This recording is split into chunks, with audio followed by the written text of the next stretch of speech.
Sir, you're charged with especially aggravated kidnapping. You're also charged with aggravated assault, and you're charged with theft of a firearm worth less than $2,500. You're talking about stuff that is not We will bring the jury. Hello and welcome to the Court of Public Opinion. I am the Recovery Addict, and boy do I have a case for you today.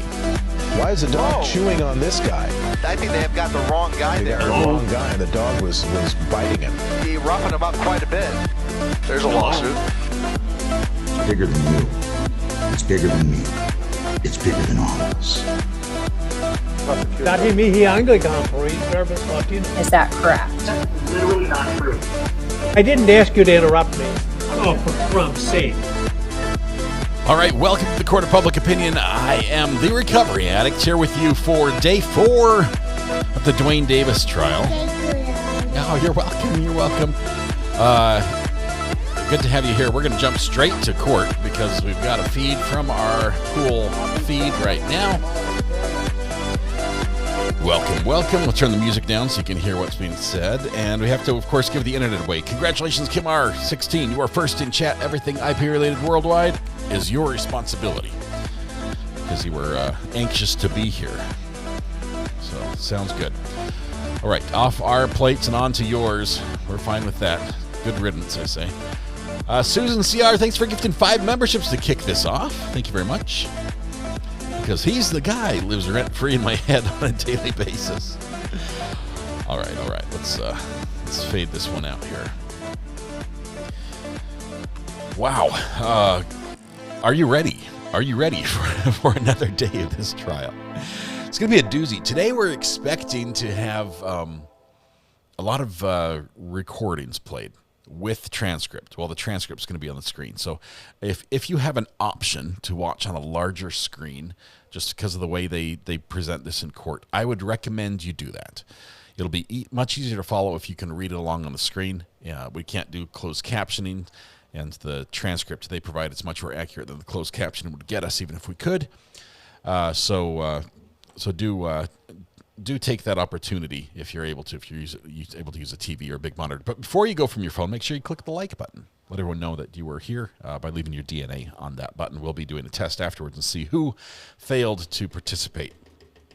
If you look at that, our counter's working out of the blue. I'm not sure why it started working. I don't have a light to shine on it, but it started working today. So thank you for the 130 likes. Appreciate that. We will go back to court, and we'll be watching for Mr. Davis, who's going to be appearing in court in just a couple minutes. We have just a few minutes before court starts. Can't wait to see how the defense attorney talks Davis into a deeper hole today. Yes, we saw a little bit of that. You're trying to get your client thrown in prison stuff going on from the witness. That was amazing testimony from James McDonald earlier. That was a blast. We did a rewatch of that yesterday before we started. I saw a chicken fight. Saw a chicken fighting. I don't know who won. Let's see. Troy gives me a to-do list. Lumia's still going. It's working. It's on. Yes, go live. We did. Chat on screen worked. Reset counter. That part, we got a check mark on that one. Say good afternoon. Done. And recognize first in chat. And we'll go to court and thank. Oh, I see you've added thank the mods. Thank the mods and viewers there. Mods, congratulations. You are incredible. Thank you all for what you do. You're amazing. Let's see. Gifts. Remember in the beginning when we started 110 years ago? I have to say, Florida Man Outdoors, welcome to the gallery. You joined in the last one, but it got caught on this one as well, so that's wonderful. And Susan CR gifted 5 memberships. Likewise. Thank you. Pat Hunter, thanks for the jewels as well. Those little jewels, sometimes YouTube gives you free jewels, and if you have some and need to get rid of them, throwing them my way is perfectly acceptable. I will not complain if you throw a few jewels this direction. Did we get the come get your lawyer soundbite? No. No, it's not very clean. I'm very picky about my sound bites. Audio is choppy. Is that my fault? Yes. Pat gave you a dog bone. Wonderful. Northwest sent a star. I can't click on some of them. I think YouTube puts a minimum jewel number on the level that I can click on. but thank you. I should have a milestone message.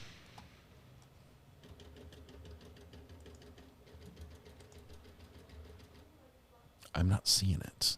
I'm not seeing the milestone message. Why did it not happen? Deb, thank you very much for the finger heart. Love it. Thank you. You don't say that wrong or too fast. You might have a slip of the tongue and mean something completely different.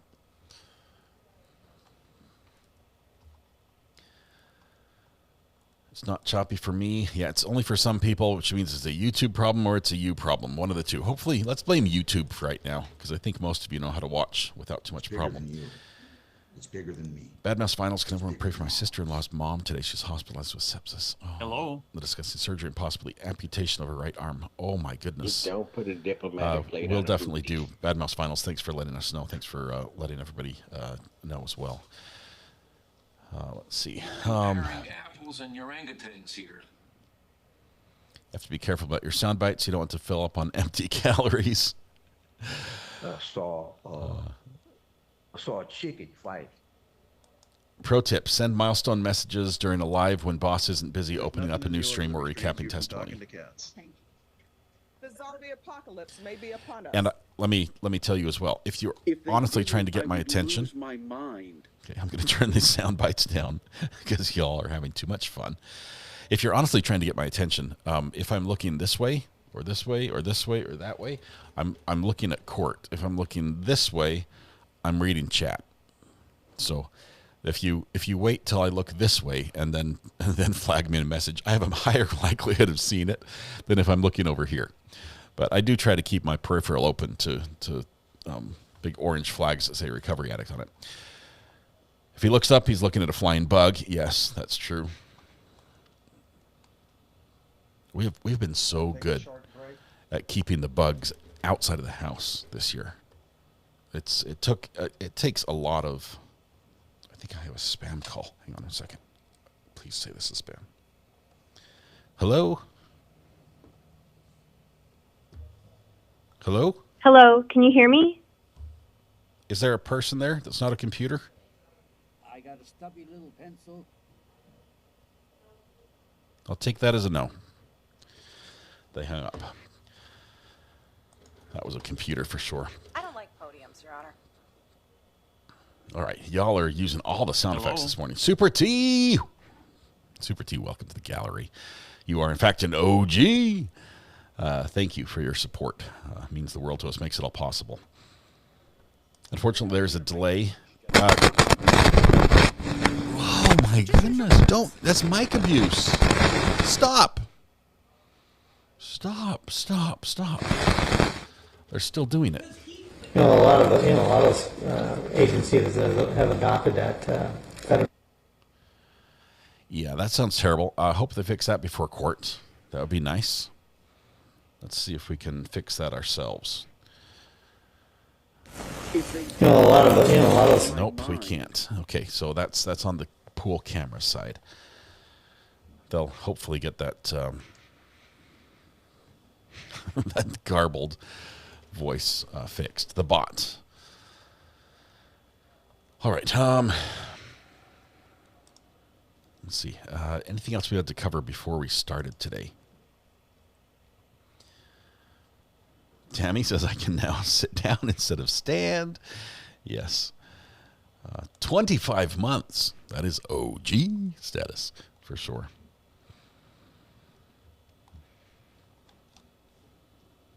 I think we're good on everything, knowing where we're at. A lot of audio is going to be played today. We have 5 hours of audio and 4 hours of court. So the majority of today is going to be audio. There might be a little bit of testimony, and it might be broken up a little bit by a witness. But this audio is going to come in, and it's important because it's basically confession by the defendant to police. That's some pretty important evidence.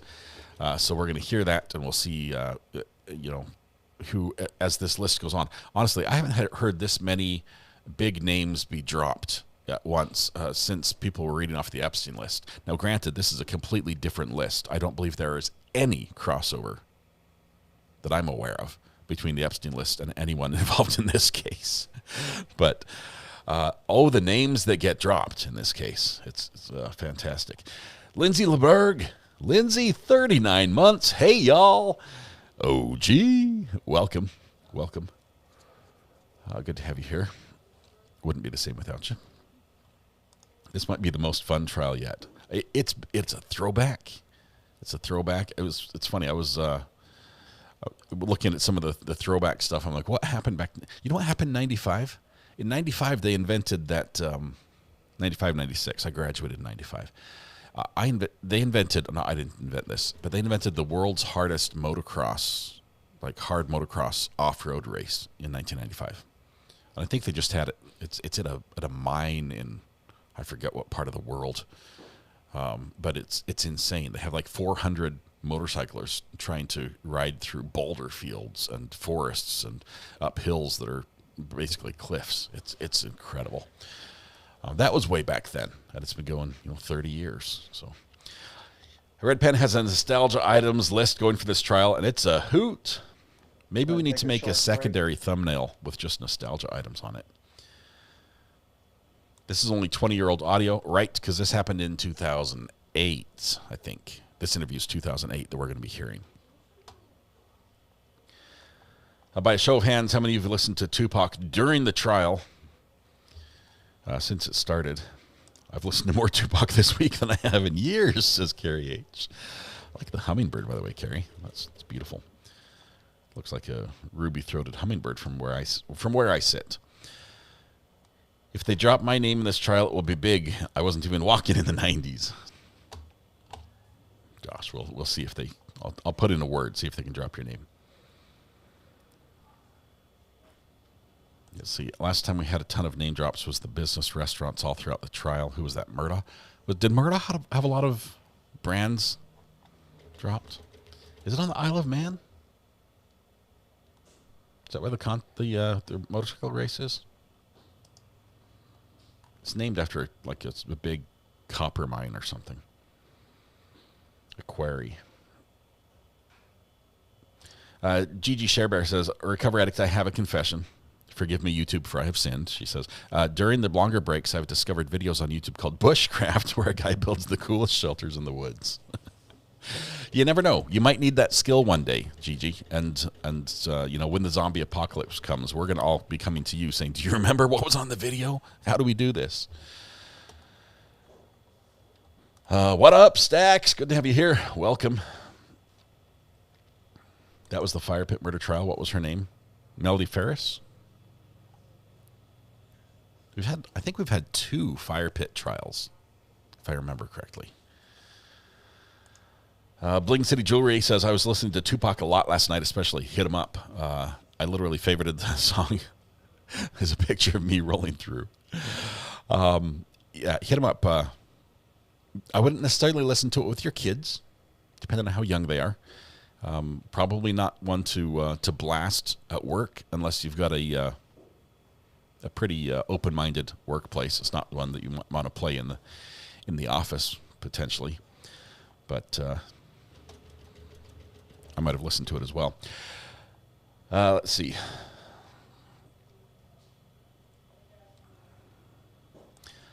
Oh yes, the Ferris wheel thumbnail with the fast food. Oh, all the places they went out to eat. You're right. You're right.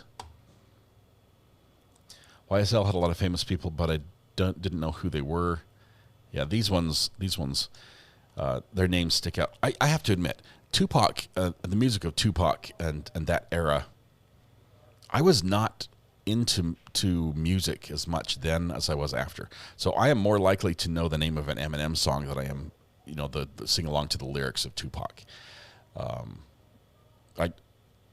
Kid Rock, that was sort of like the era when I sort of became interested in that style of music, and I had listened to it, but it wasn't something that I had enjoyed until later.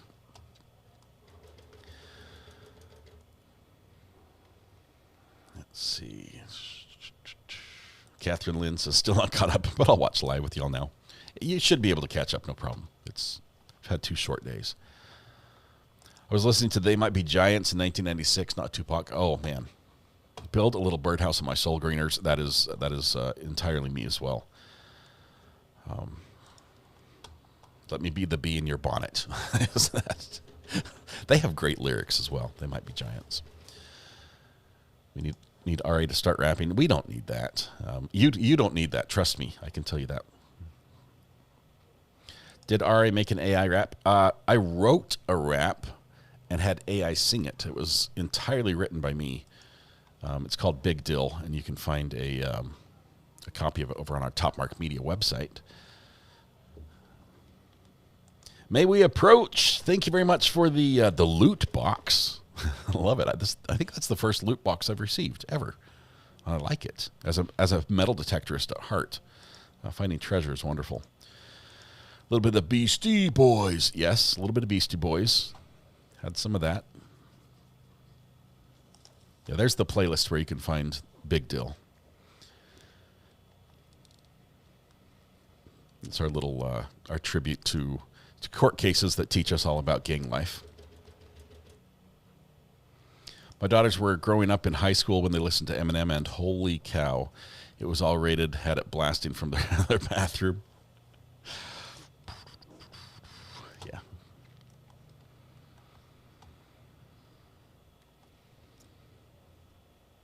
I tried to get AI to build something for me. I tried to get it to describe this trial and the events of this trial using excerpts from rap songs and hip hop songs of the day that were, and apparently the copyright strength of those songs is a little strong because AI would not. I tried to tell it to use fair use. I tried to model it after it. It would not go there. It would not go there. It was X-rated. Yeah, it's got some stuff in it. Heard my first Tupac song that isn't California Love. My brother was around, came to check I wasn't possessed or something. Turn it up, Landy. Thank you very much. Appreciate it. AI says, can't touch this. Told you, man.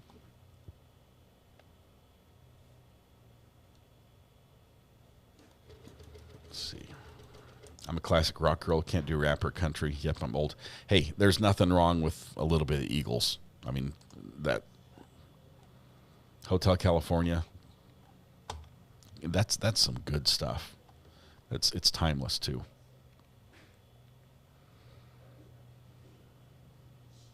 Yeah, I will lie, but it will not violate copyright. All right, we have a video from the court. Looks like we're getting the defendant's going to be coming in right now. Did you have to do anything? Manual. Yeah. Okay. Lots of bailiffs.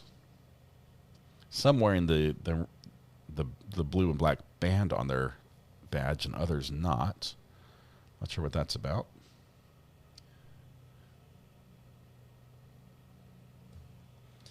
Shelly Knuckles Kelly had a roommate who used to date a friend of Eazy-E. Does that make me an acquaintance of a big deal? Yes, it does. It definitely does. For those of you who are not familiar with Tupac and why he's called Tupac, his mom actually changed his name when he was just a baby, just a kid. I think he was like 1 or 2 years old.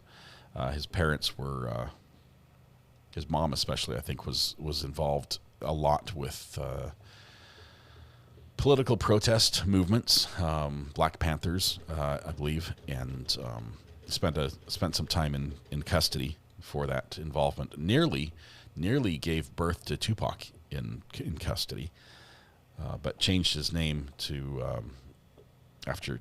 be named after I think it was a Venezuelan revolutionary. I think it was Venezuelan. But that's why he's named Tupac. Tupac Shakur.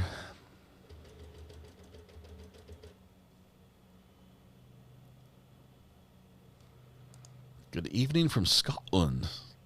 Edinburgh, maybe?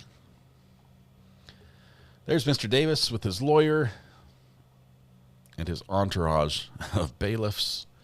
I think we're ready I think we're ready to begin. Hoping that the audio has been fixed. Fingers crossed there. Courtroom is nearly empty. It looks like the public hasn't been let in. The only people we see on the Duane Davis side of the court are those individuals who are seated in the attorney and staff seats.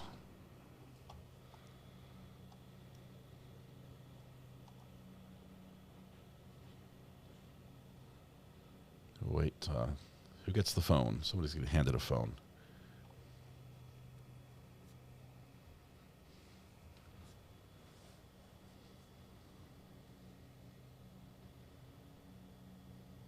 I believe that's court staff that both council members are talking to, maybe the clerk. The blonde in the back row was throwing gang signs. What? Do we have to look for that?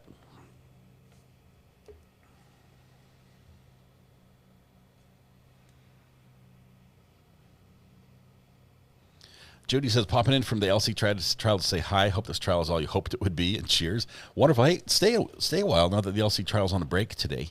I know they just had to get out early. This is a fun one. There's a defendant smiling with his lawyer, wearing the same tie yet again. That seems to be a favorite. This is 3 days in a row on that tie. And back with the suit coat. Didn't have that yesterday. Wore the blue suit instead. Was he Peruvian? Okay, not Venezuelan. Thank you very much, P. Crawford. Peruvian revolutionary. Was the motocross track Unadilla? No, it was it's the one that has Carl's Diner. It started by a man named Carl in a big quarry. It's a big long name that starts with an E. I can't say it. Judge is here. Waiting for that red light to light up on her microphone. And hopefully we'll get good, clean audio.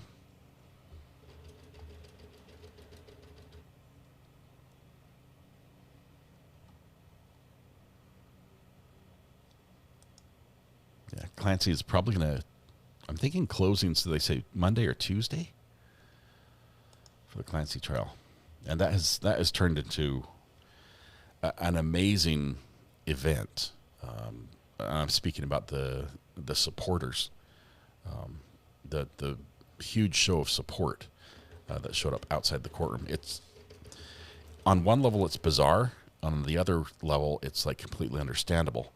If you actually stop and listen to people and why they support her, knowing that she has admitted to killing her 3 kids.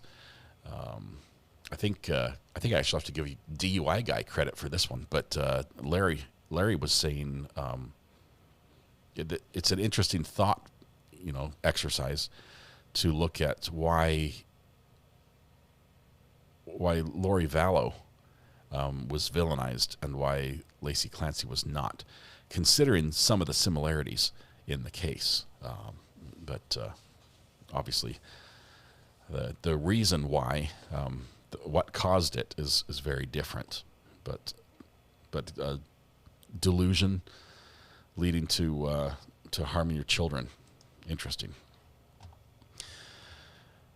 So tomorrow a full or half day. In this court, it's going to be a full day. Today's our last half day this week. And we should have, I can check the schedule, but I can tell you what the schedule is next week. It's also turned into a circus. It has. Selena K., I can only say that that Lori Vallow telling her story did not resonate with anyone but herself. And the Lindsay Clancy story has moments that resonate with most people, with most mothers, with most parents even. There's back on record in State versus Davis, C377407. Normal party present. Anything we need to address outside the presence, Mr. Jackson? Just one thing.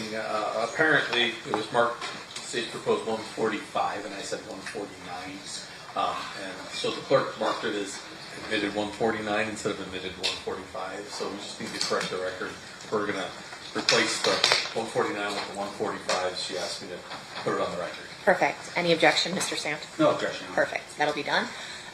Was there anything that you needed to put on record regarding a statement not being introduced? I don't think we need to put it on the record, but Okay. I mean, I know the court has ruled on it, but we made the determination not to offer it. Which statement is that, just so if we ever need an appellate record? Okay. They don't want to say it in front of the cameras. We don't want this on the record. When turns over his notes on the page, on the podium, doesn't want anyone looking at those. A little bit of distrust evident in the courtroom. It looks like that was not the court clerk, because she's now seated behind Mr. Davis.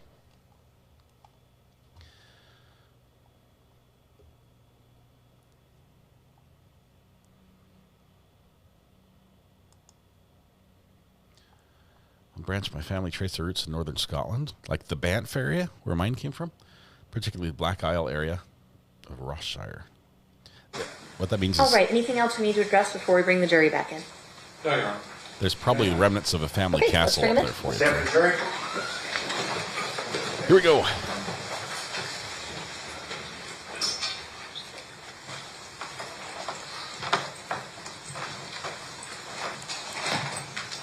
The courtroom has filled up.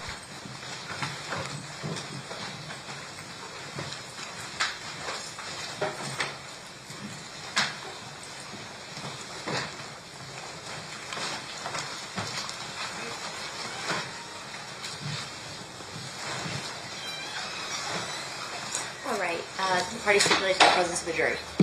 Yes, Your Honor. You may be seated. Welcome back, ladies and gentlemen. We are still in the state's case in chief. State, who's the next witness you will be calling at this time? Denvante Lee. Denvante.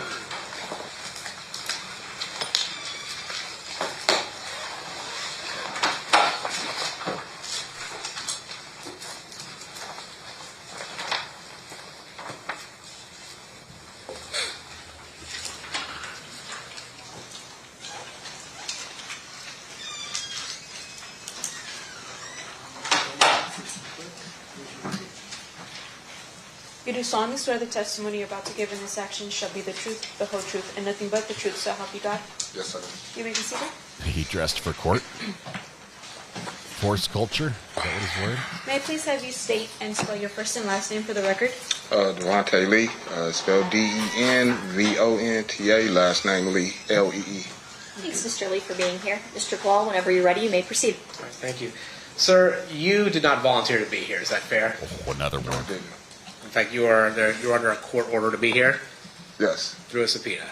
Yes. In fact, you have expressed many times the fact that you do not want to participate in this. Yeah. But understanding that you're a court order, you don't have a choice whether or not to sit in that chair. Is that fair? Yeah, that's fair. Okay. I want to ask you a little bit about the mid-1990s. Where were you living? At the time, I think Hawthorne. Did you ever start spending time in Compton? Yes. And what was, who were you spending time with? My homeboys and people around, you know, friends. At some point, were you spending time with a person you knew as Big Dre? Yes. Would you describe him as a friend? Yeah. And then later on, did you start spending time with a person by the name of Orlando Anderson? Yes, I did. Would you consider him a friend? Yes. Okay. As a result of your relationship with Orlando Anderson, did you start coming into contact with the Southside Compton Crips?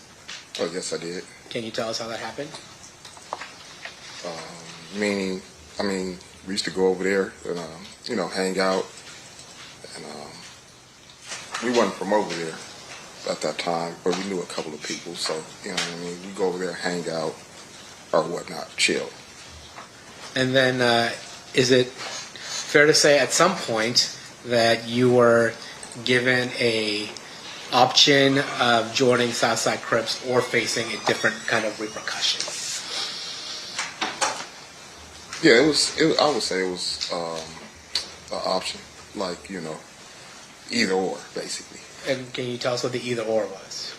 Well, at the time, it was either, you know, we're going to join or, you just can't come around no more. And did you ultimately join? Yeah, I did. And how does that work? How did you join? You get put on, meaning, have a fight or whatever. Now, things of that nature. Is it always this fight? Is it always a one-on-one, or sometimes is it multiple people on one? Sometimes it's not one-on-one. If you get lucky, you know what I mean, you might get a fair one like that. But other than that, sometimes it's not one-on-one. And when you say a fair one, you mean a one-on-one? Yeah. All right. And so when you did you get a fair one, or did you have to get jumped in by multiple people? Oh, I had a fair one. Yeah, it was not multiple people. And how'd that happen? How'd that come about? You getting a fair one?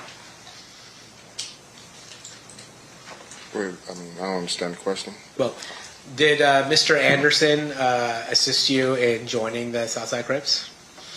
Oh, honestly, he didn't assist us on joining nothing. He just was there to make sure, because we was, we're friends of his, to make sure basically that we had a fair, shake. We get a fair chance. Won't get dogged out, or not unless you got dogged out by that one, whoever he was fighting. So yeah, he was, he was there to make sure that everything went pretty much as smooth as it can go.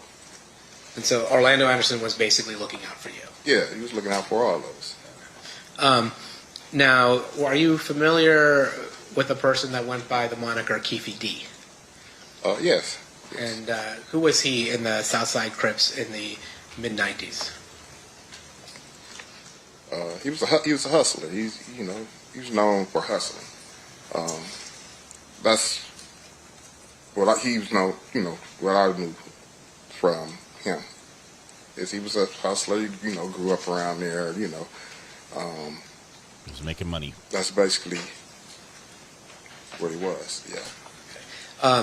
And when you say he was a hustler, for those of us who don't understand what that means, what does that mean? Is he getting money? Is he doing other things? He's getting money. Yeah, he's getting money. That's what it is. And how is he getting on money? A higher level?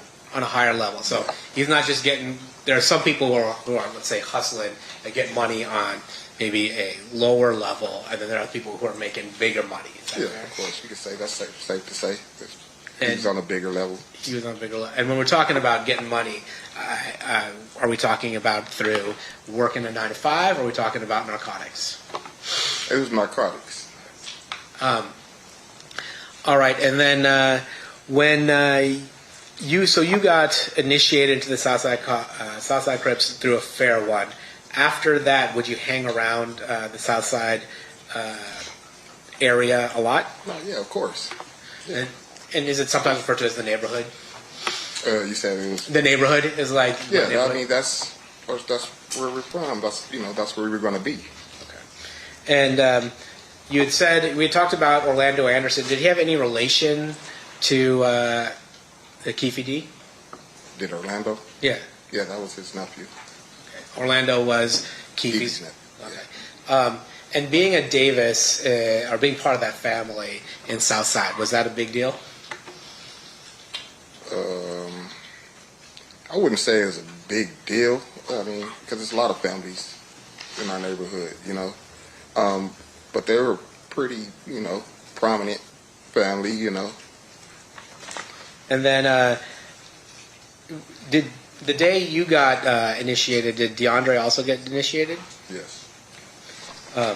And are you familiar with somebody by the name of Terrence Brown? Yes.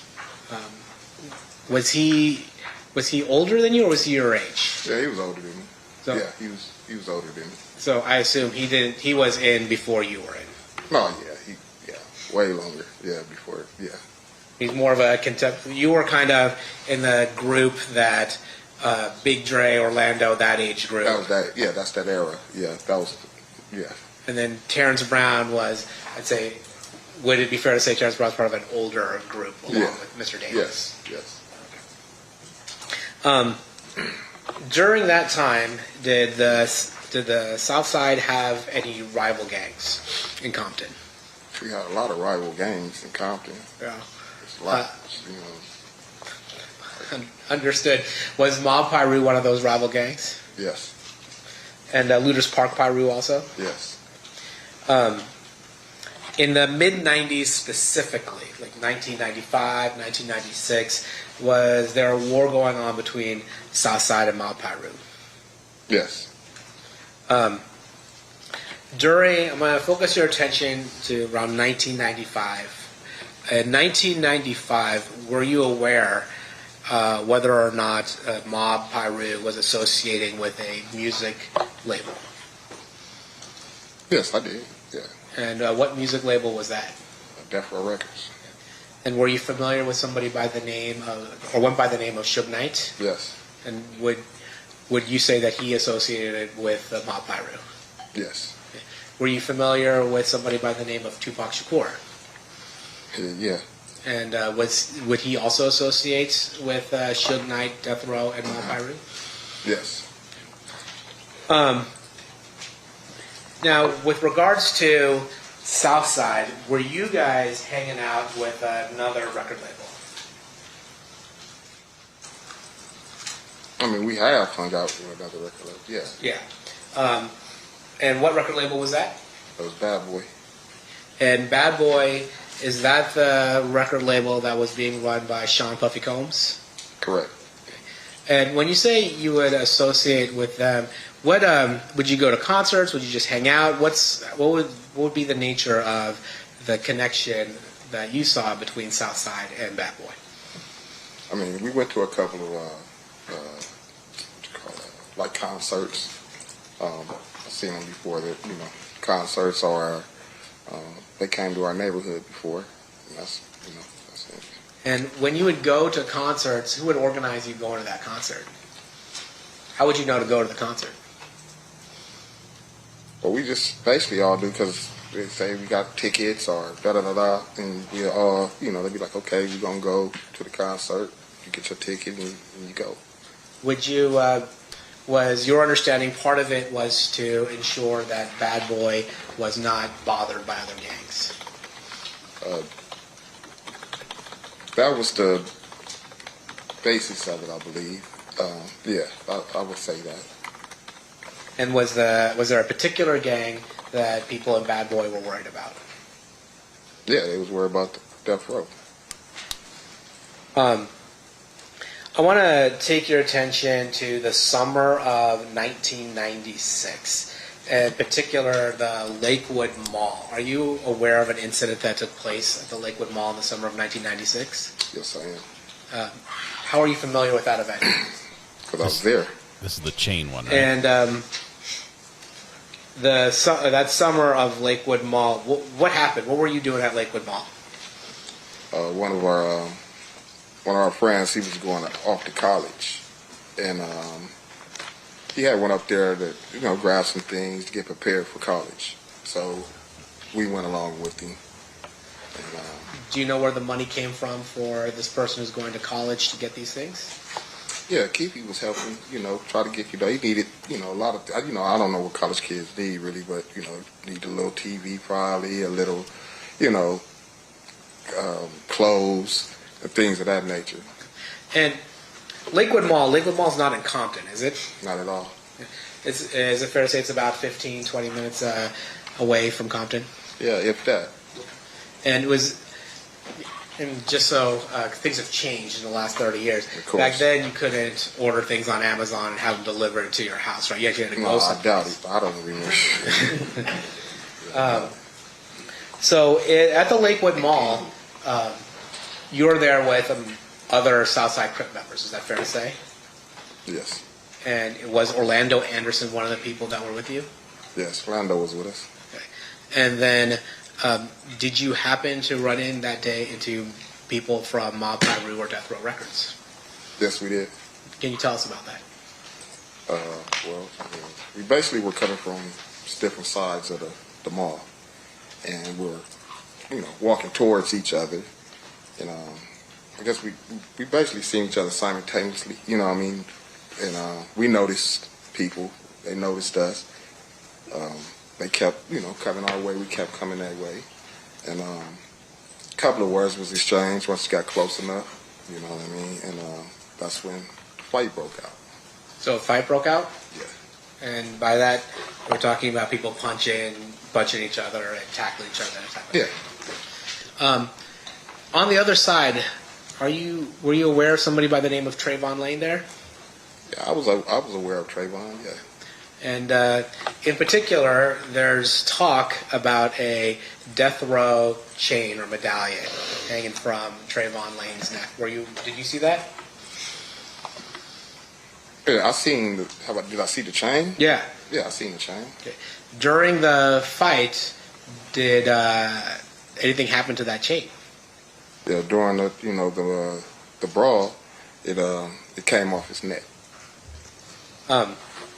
Now, let me ask you something about the significance of a chain or something like that. Is there any special significance to taking somebody's chain? Yeah, I would think so. Yeah, yeah, of course. And can you explain that? I mean, that was their logo, and so it's like you taking that from them is, like you got something, to at least harp about or to say, hey, look, I took this, That's all it would be.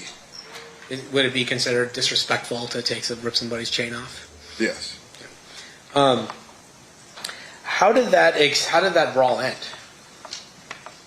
Like what made you guys stop fighting? Oh well, the police came. You know what I mean? The police came, separated the parties. They didn't even try to talk to nobody or nothing. They just wanted to get the situation under control. Everybody just, leave. Just get out of there. So that's what they did. They came in, it separated us basically. We went our way, they went their way. Is it fair to say that Lakewood is a little different of a place than Compton?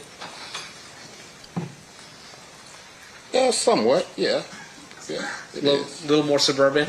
A little more, yeah. Yeah. It is. And at that point, it sounds like that whoever the police was in Lakewood just was asking you guys to get out of there, right? Yeah, they just wanted to be, you're in the mall. It's, families, kids, they just wanted to get it handled, situated, and get people out of there. Permission to approach, Your Honor? You may.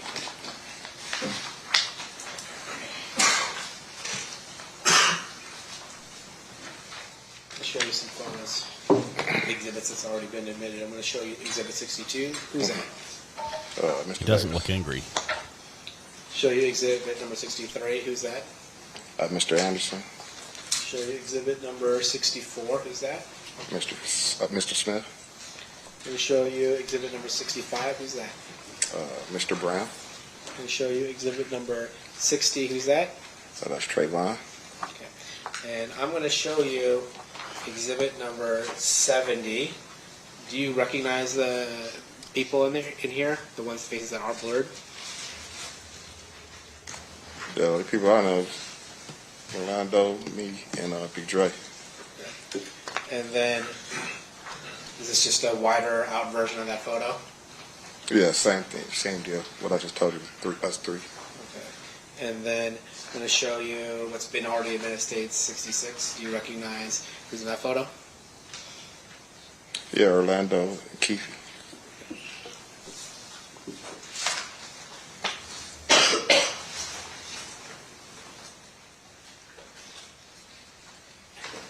Did you go to the Mike Tyson fight when Mike Tyson fought Bruce Seldon the weekend that Tupac Shakur got shot?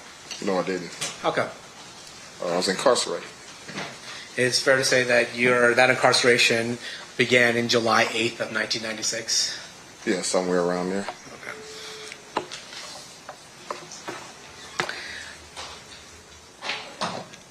Okay. In 2006, is it fair to say that you started doing work for the DEA?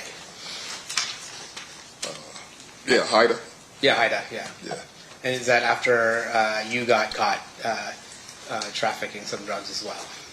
Correct. Okay. And in the mid-2000s, you got 5 payments, is that right? I think something like that. And that was for $2,000, $500, $1,000, $1,300, and $500 for a total of $5,300. Is that fair? That's probably fair to say. I don't know exactly. You don't remember, Yeah, but if I told you that, you wouldn't disagree with me. No, not at all. Okay. Court's done. Is that all they got? Still for pass me? the witness. That's all they got. Okay. Let's see how it starts. You don't know me. Mr. Stift? We've never met, right? No, I don't think this is going to be a rough one. See if he doesn't look mad at him. Mr. Lee, your street moniker is Dirt Rock. Correct. Okay. And how did you come with that moniker? How did that happen? It was given to me. And with regards to your testimony here today, you've told us a little bit about your work with HIDA. That's for drugs, correct? Yeah, correct. And while you drugs and other things. HIDA is a task force, so it's drugs and everything. It's ATF, DEA, all that. Right. Right. And with regards to your work with HIDA, of course, because it's about everything, technically, if you saw other types of crimes being committed while you're working for HIDA, you would tell the HIDA people because it's part of a overall task force, right? No, I'm not necessarily. I'm tell them what they asked me about. You know what I mean? I'm not going to tell them nothing outside of the realm of what they're seeking or looking for. Right. And fair to say, though, with regards to what they were seeking and looking for, at some point they were targeting Mr. Davis as a drug dealer, right? Yeah. And so you were helping them with that information that they needed, right? Yes. And that information came in early of 2008, meaning that you were helping them in April and May and that kind of thing. I'm not sure the dates, but I eventually was, helping them. Yeah, okay. I don't remember the dates. Your Honor, would a review of a report from the DOJ with regard to your participation help refresh your recollection? It might, yeah, sure. Yeah.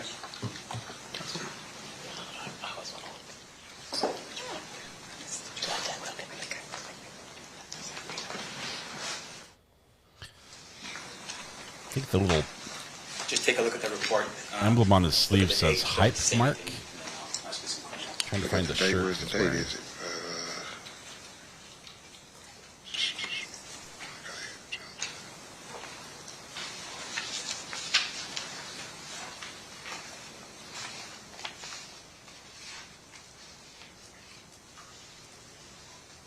Okay, I recall. Yeah. Okay. And with regard to this document I gave you, it looks like the date that I've shown you is the date for July 10th, 2008. Is that right? Yes, that's the date that's on there. Okay. And fair to say for the jury, once again, you're working with the HIDA team, and that's even prior to July of 2008, you were working with the HIDA team. Fair? You said prior to? July of 2008. 2008? Yes. I was working with HIDA. I only worked with HIDA one time, so I don't know what you're trying to insinuate. All right. And I want to make sure that the jury, that we're clear for the jury. Okay? I understand. Let me show you my job here. Would a review of another document help you refresh your recollection as to how many times you worked with HIDA? It might. Let me see. It might.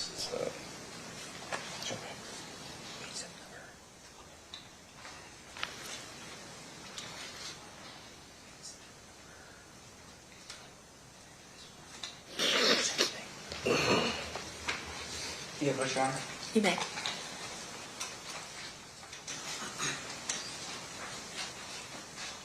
Sorry. All right, sir. I'm now showing you the document. You recall having an interview with a couple of the special agents from HIDA on September 10th, 2007.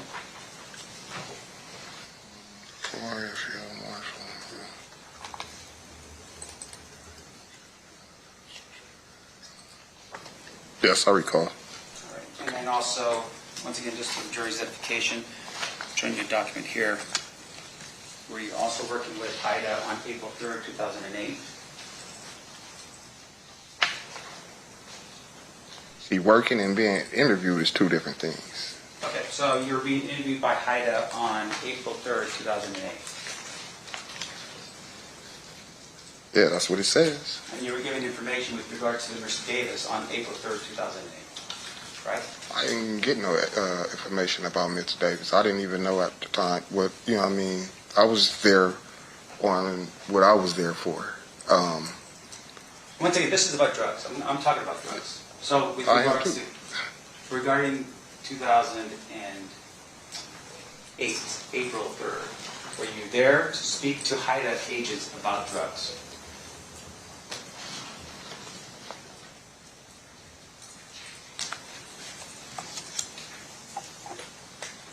Yeah, pretty much. Not entirely, but yes. All right. When you say not entirely, what do you mean? I'm saying we did talk about drugs. We talked, yeah, we did. Anything else besides drugs in your 2000? I want to make sure the jury understands. Okay. Anything in April of 2008 besides drugs that you talked about?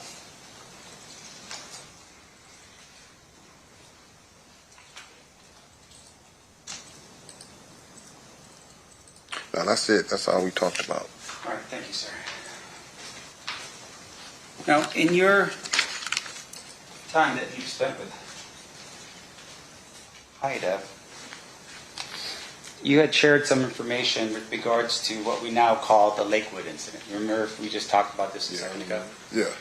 All right. Can you tell the ladies and gentlemen of the jury when the Lakewood incident occurred? It was in '96. I want to say July. That's what I want to. Yeah, that's July.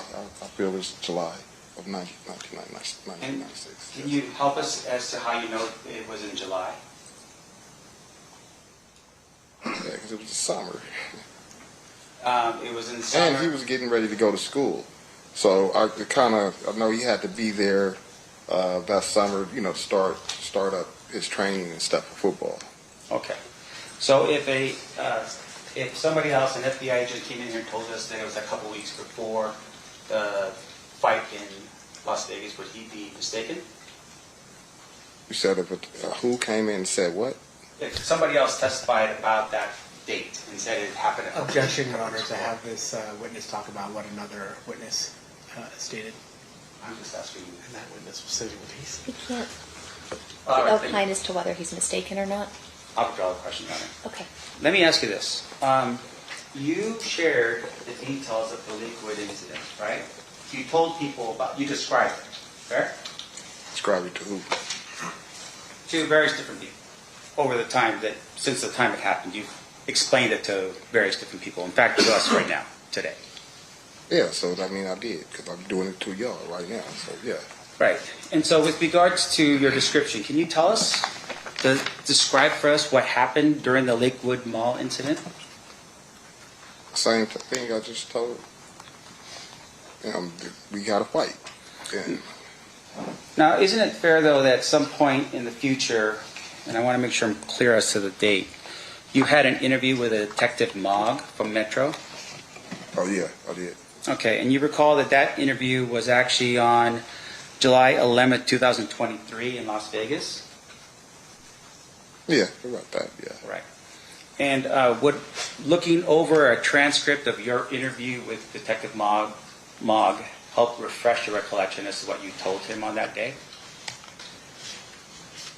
Well, I couldn't tell him too much more different than what I already said, so yeah, come on with it. Right.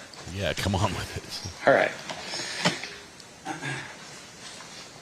Witness seems confused about the direction this line of questioning is going. Hasn't been hostile yet.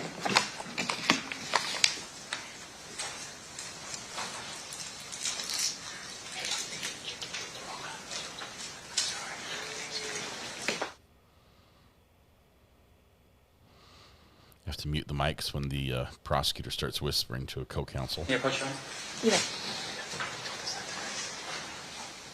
Okay, sir. I'm showing you your statement here.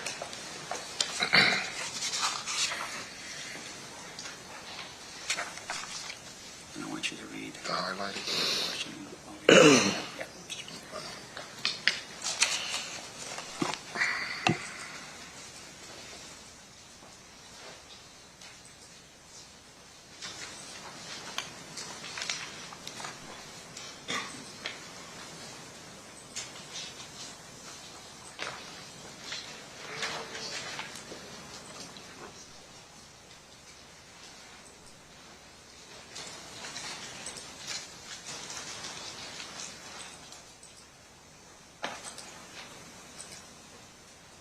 Okay. Now, what's your question?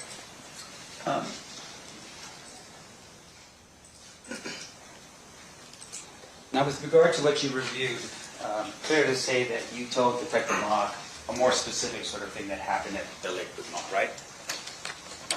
Yeah, I would say. Yeah. Can you tell us, for instance, the location of where the fight took place? Yeah, it was by Foot Locker. By the Foot Locker. Yeah.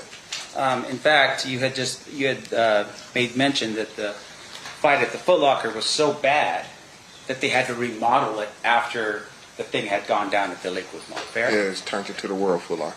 Right. You described it as mayhem that was occurring in that Foot Locker. Yeah. Okay. There are shoes everywhere. One moment, please, Your Honor. Of course.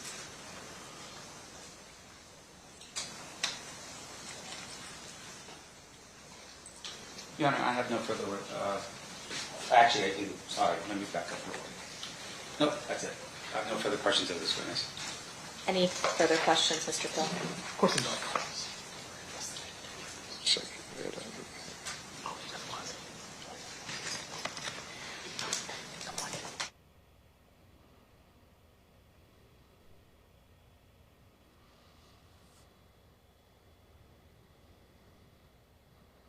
So doesn't want to be here, but not a really. Your Honor, I will pass. I'll pass the witness except for one thing. I don't think I moved before the witness.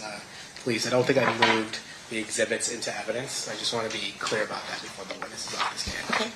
Which is state is moving proposed 70. exhibit 71, 70, 65, 64. It's evidence.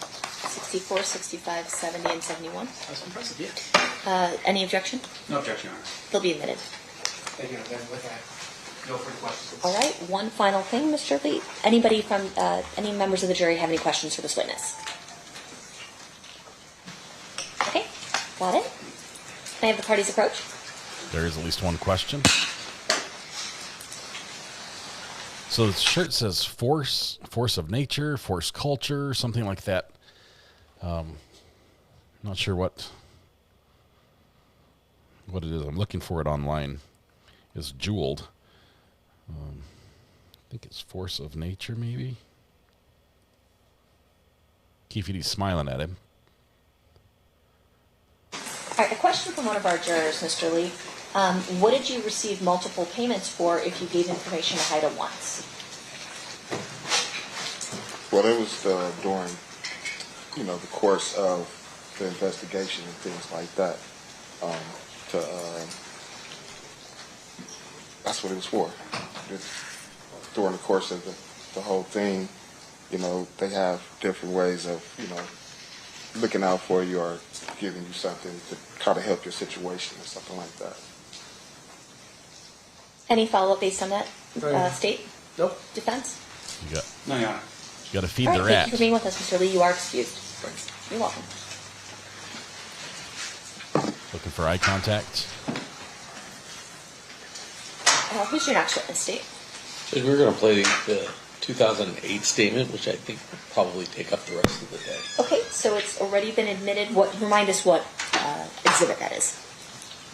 That's a great question. I think it's going to be...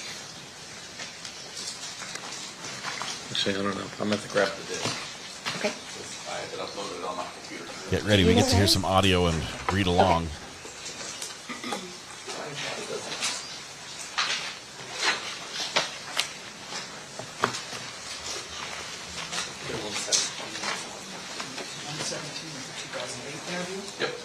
All right.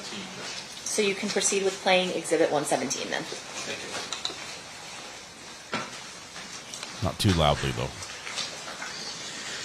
If we just maybe the volume down in the beginning because it's really staticky, and then we'll turn it up when they start talking.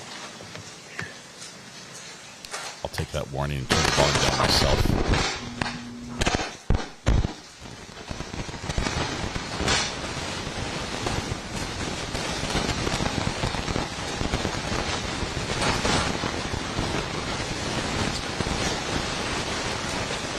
Could you not have trimmed this off?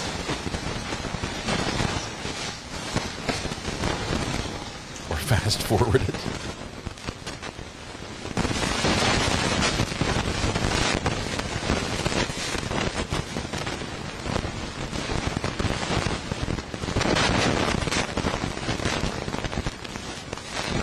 How long does this last?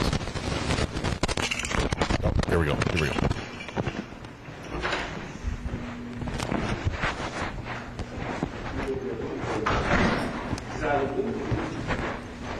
What's she calling? What's she doing? Nose around. Hey, how you doing? Good to see you, sir. Good to see you. Don't you just give your name on the side?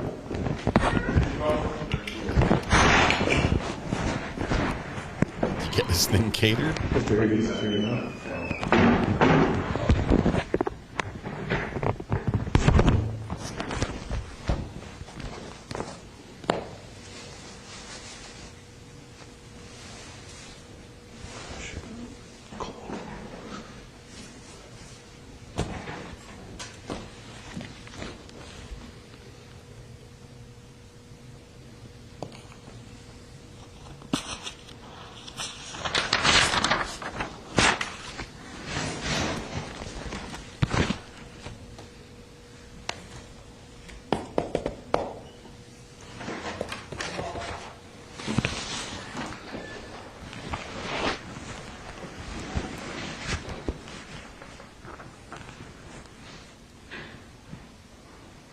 You get this thing catered, Greg? Yeah, I figured we'd be here for a while.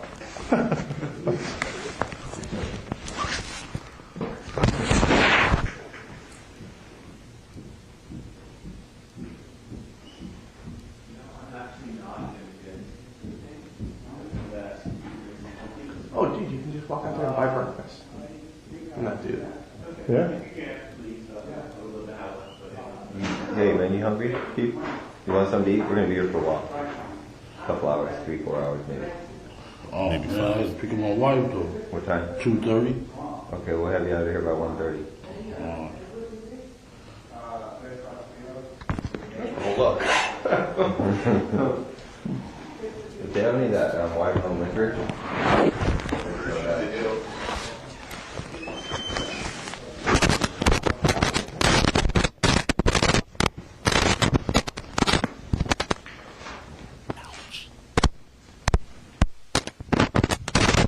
This is microphone abuse.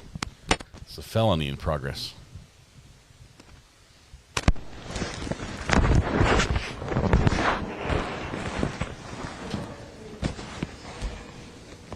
I ain't say no spook down gang either. Okay. A couple of weeks for the murder. Okay. Good stuff.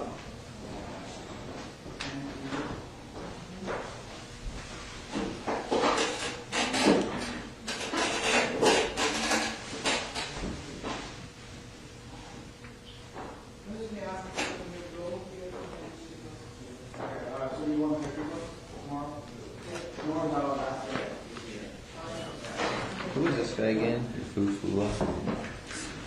He was the guy, he was a witness that got shot and killed after the incident.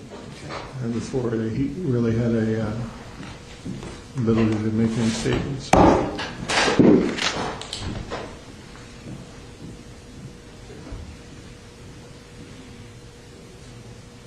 Everyone's just walking around.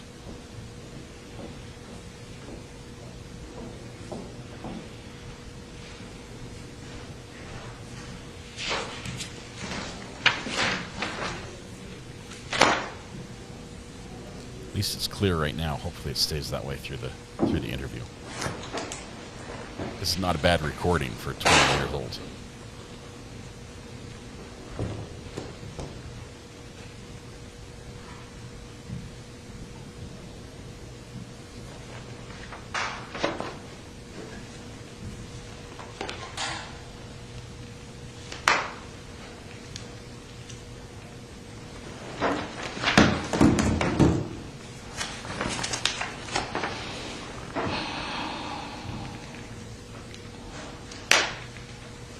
Where's Duane?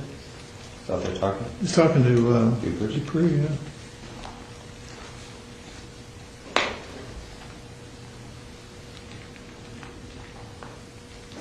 Davis is in full denial mode here.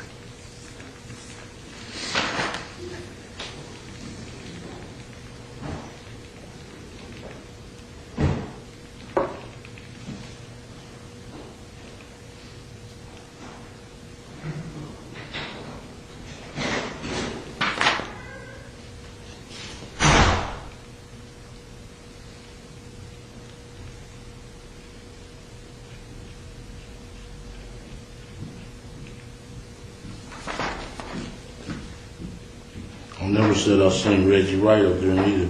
Okay.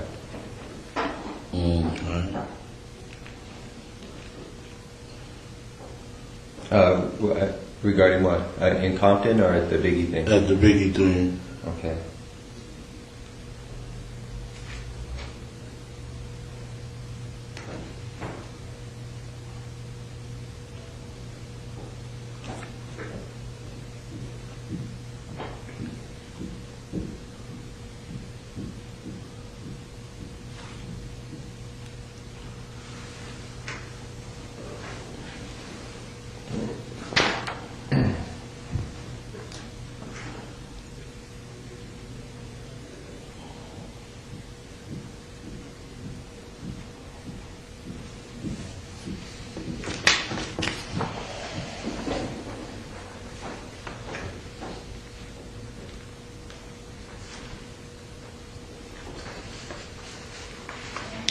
Two quadruple murder, homicide in Compton.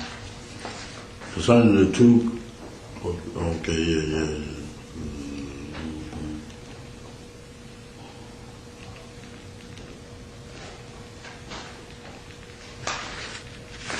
A lot of shooting in Compton after that Tupac thing.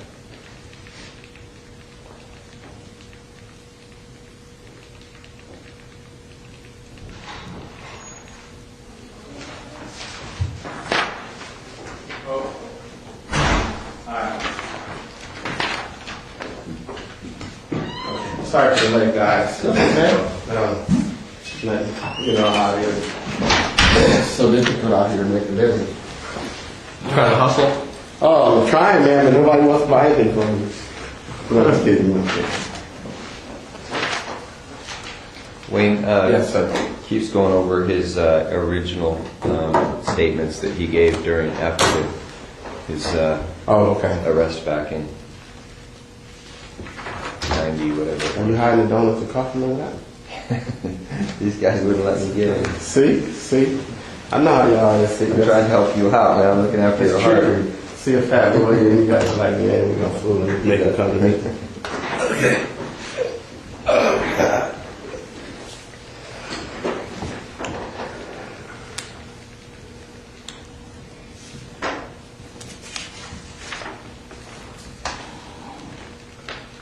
Checking for peace. No, it's just sounds out. I was wondering. How you guys been? Good, man. Good. How's the holidays going? So far, so good. Really? Yeah, it's coming up fast, isn't it? Faster than I expected. Next week, we'll be here and be over. Which is always a good time. Yeah, no, it is.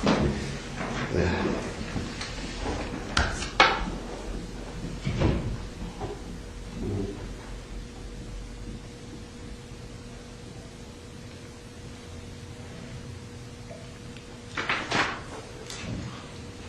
Is my secretary here? Or someone else let you guys in? It was open. Oh, it was open? Yeah. Oh, okay. Some dude came in with like a cart full of food. People came out like ants, man. Oh, okay. I got some guy pulling the cart around selling sandwiches. Oh, yeah, they do that around here. That's pretty cool. For people that don't want to go to the cafes, that they just have, they come from sweet to sweet. Right. I know, it is pretty, because there's not a lot of restaurants around here. Yeah, that's convenient, man. Yeah, it's convenient. Because, restaurants are kind of expensive, I guess. Yeah. Yeah, I never eat around here. So.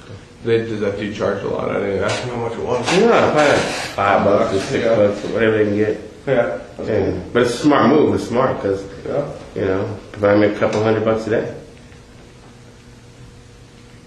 It's a good gig. You a sandwich striper? Like a candy striper, only different?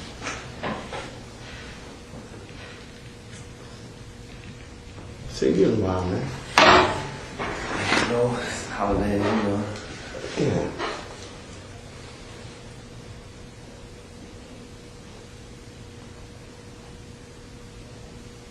Nice office, man. Meager surroundings. Yes. We're moving down the street actually to the Death Row building. Is that right? Yeah, we thought, we wanted to be part of history. That's kind of ironic. Yeah. It's nice to redid it. Yeah, it's real nice. I seen it from the outside, not the inside. Yeah, this lawyer and doctor bought it. I know the lawyer. Her name is Shelley McMillan, and this doctor bought it. And they, he's at the hospital right now with his father. He's Probably in my there. mistake, though. It's Right nice. Okay. Yep, I've already. Okay. That's a Nike watch? Yeah, I've already spoken with somebody from your guys' office and provided it all. Oh, okay. Probably 2 weeks ago. Nice. Thanks, man. My wife got it for me. She loves you, huh? A little. Only on my birthday. Yes, pretty biased. Yeah, anniversary. Pretty biased. Yeah. He's talking about a Nike watch his wife gave him. I don't have it with me right now. I'm actually at work and I'm in a meeting, and he has his medical card with him because he's going back in for another pre-op today. His mom does, and she's with him, so he can Still working, call man. her. What is that exactly what now? No, that's his statements from. Prior statements during when he was arrested. Oh, okay. It's 909 331 Well, I'm not going to look into that with you. 6272. $19 phone, man. What? It really doesn't look like it. Yeah. What kind of Throwaway. Boost? Oh, Boost Mobile? Oh, they changed them. They're nice. He's starting laughing. Okay. Throwaways. No problem. That's what they call you? You just got to throw them away faster, man. I was, we had a motherfucker sitting next to me. Okay, no, he ain't even went bought a phone for me.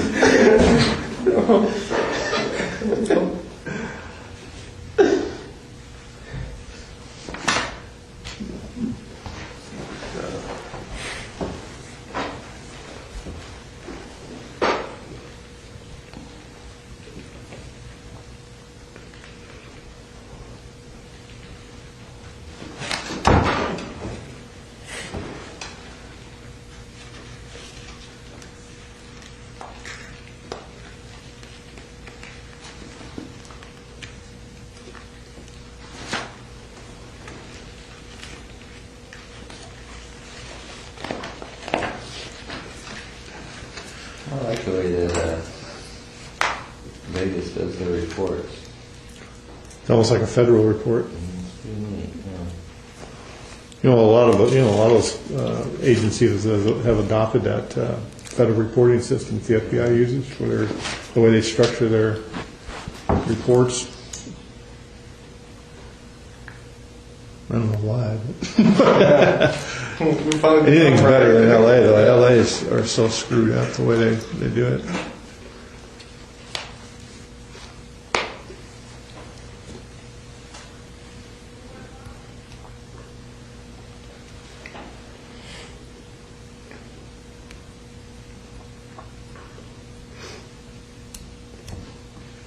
Hey, Greg, can I have a piece of scratch here? Thank you. You just need one, or do you want to? Just one.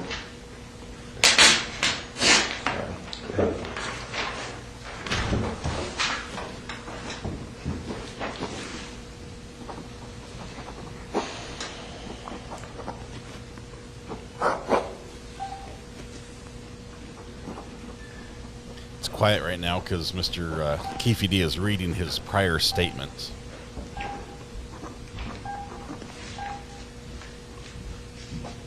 And they're just making some Yeah, we got accused of doing this one too. light discussion. So the anonymous caller said an off-duty LAPD working security killed Tupac. We can't win, can we? Some of those weak hip ones. Yeah, LAPD, a bunch of killers, man. Here's interesting. 9/24/96. A caller from New York claiming to be Sean Puffy Combs said he hired someone to blow up night. Something went wrong. Girls got involved. This is interesting. I'm guessing that I believe wasn't that P. one. Diddy. Are you gonna call in on himself? Yeah. No, but somebody. Somebody just calling in. He called. Yeah. Well, he had to put some credibility to it. Yeah.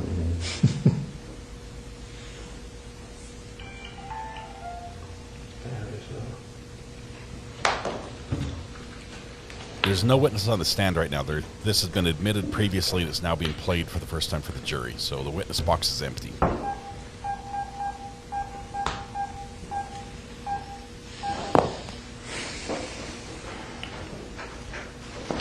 Keefy, the second one's is almost identical to the first one, so we don't need to go through that if you haven't already.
Hey Keith, the guy who wrote that wants to know if you still have the girls going to the club selling ecstasy.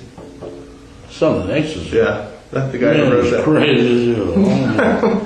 Got no ecstasy. Okay, and Bram, I was the leader. So really the only thing is the thing about Santana Block, the thing about getting dope for Pat back in '93 or whatever you said it was, and then what was the third thing? Oh, Reggie Wright. Those are the only three things? Yeah. Well, what about that whole bullshit about Tupac? What's that? The whole... Oh yeah, that was bullshit. Okay. Alright. You can pass this back over here. Today, Keefy, today what we're going to do, we're just going to go over with a fine-tooth comb the Las Vegas incident. We're going to draft up our report as regarding that specific thing. And then we're going to cover a few other things, but we do have to emphasize to you that everything in this report has to be right on, because if down the road it's determined that some of these details are incorrect, then everything's off the table. So everything in this report cannot be like that report. Hey, I want to say this though too. I feel like I said that day, don't bullshit me, and I won't bullshit y'all. You know what I'm saying? I feel I'm being bullshitted. Regarding what your deal? You said yesterday, how Mike, I need to talk to Mike. You said it was over. I need to talk to Mike. One is because I still got a tracker on his car. Two, I need his statement regarding the place in Paramount that was in his name. And there's some questions that are regarding to Mike. We're not bringing Mike in order to arrest him. But since Mike already knows that the police have contacted you and you're working with them, there should be no problem. It's up to Mike to keep his own mouth shut, and we're not going to be asking him about his people or his associates. That's not of concern to us. Yeah. If you hadn't told Mike, we wouldn't have talked to him. Or we wouldn't want to talk to him. Okay, another thing. I know y'all been over Kevin's house. On surveillance? No. No, we've never been to Kevin's house. Y'all haven't? Ever. Because I feel, why would y'all why not hire Ayden? There's some problems, in my opinion, and this may not be a shared opinion, but I just don't believe in Edie's ethics. I think he's a dirty attorney. I think that Edie will lie, cheat, and steal in order to get himself out of any kind of problem. I think that there was ethical problems with the way that he had Orlando testify on behalf of Suge Knight, and that whole thing is a problem we don't want to have to deal with. And as you know, Edie Fall also represents Michael Thoreau, and we just don't want all those problems. He represents Michael Thoreau right now? Well, right now.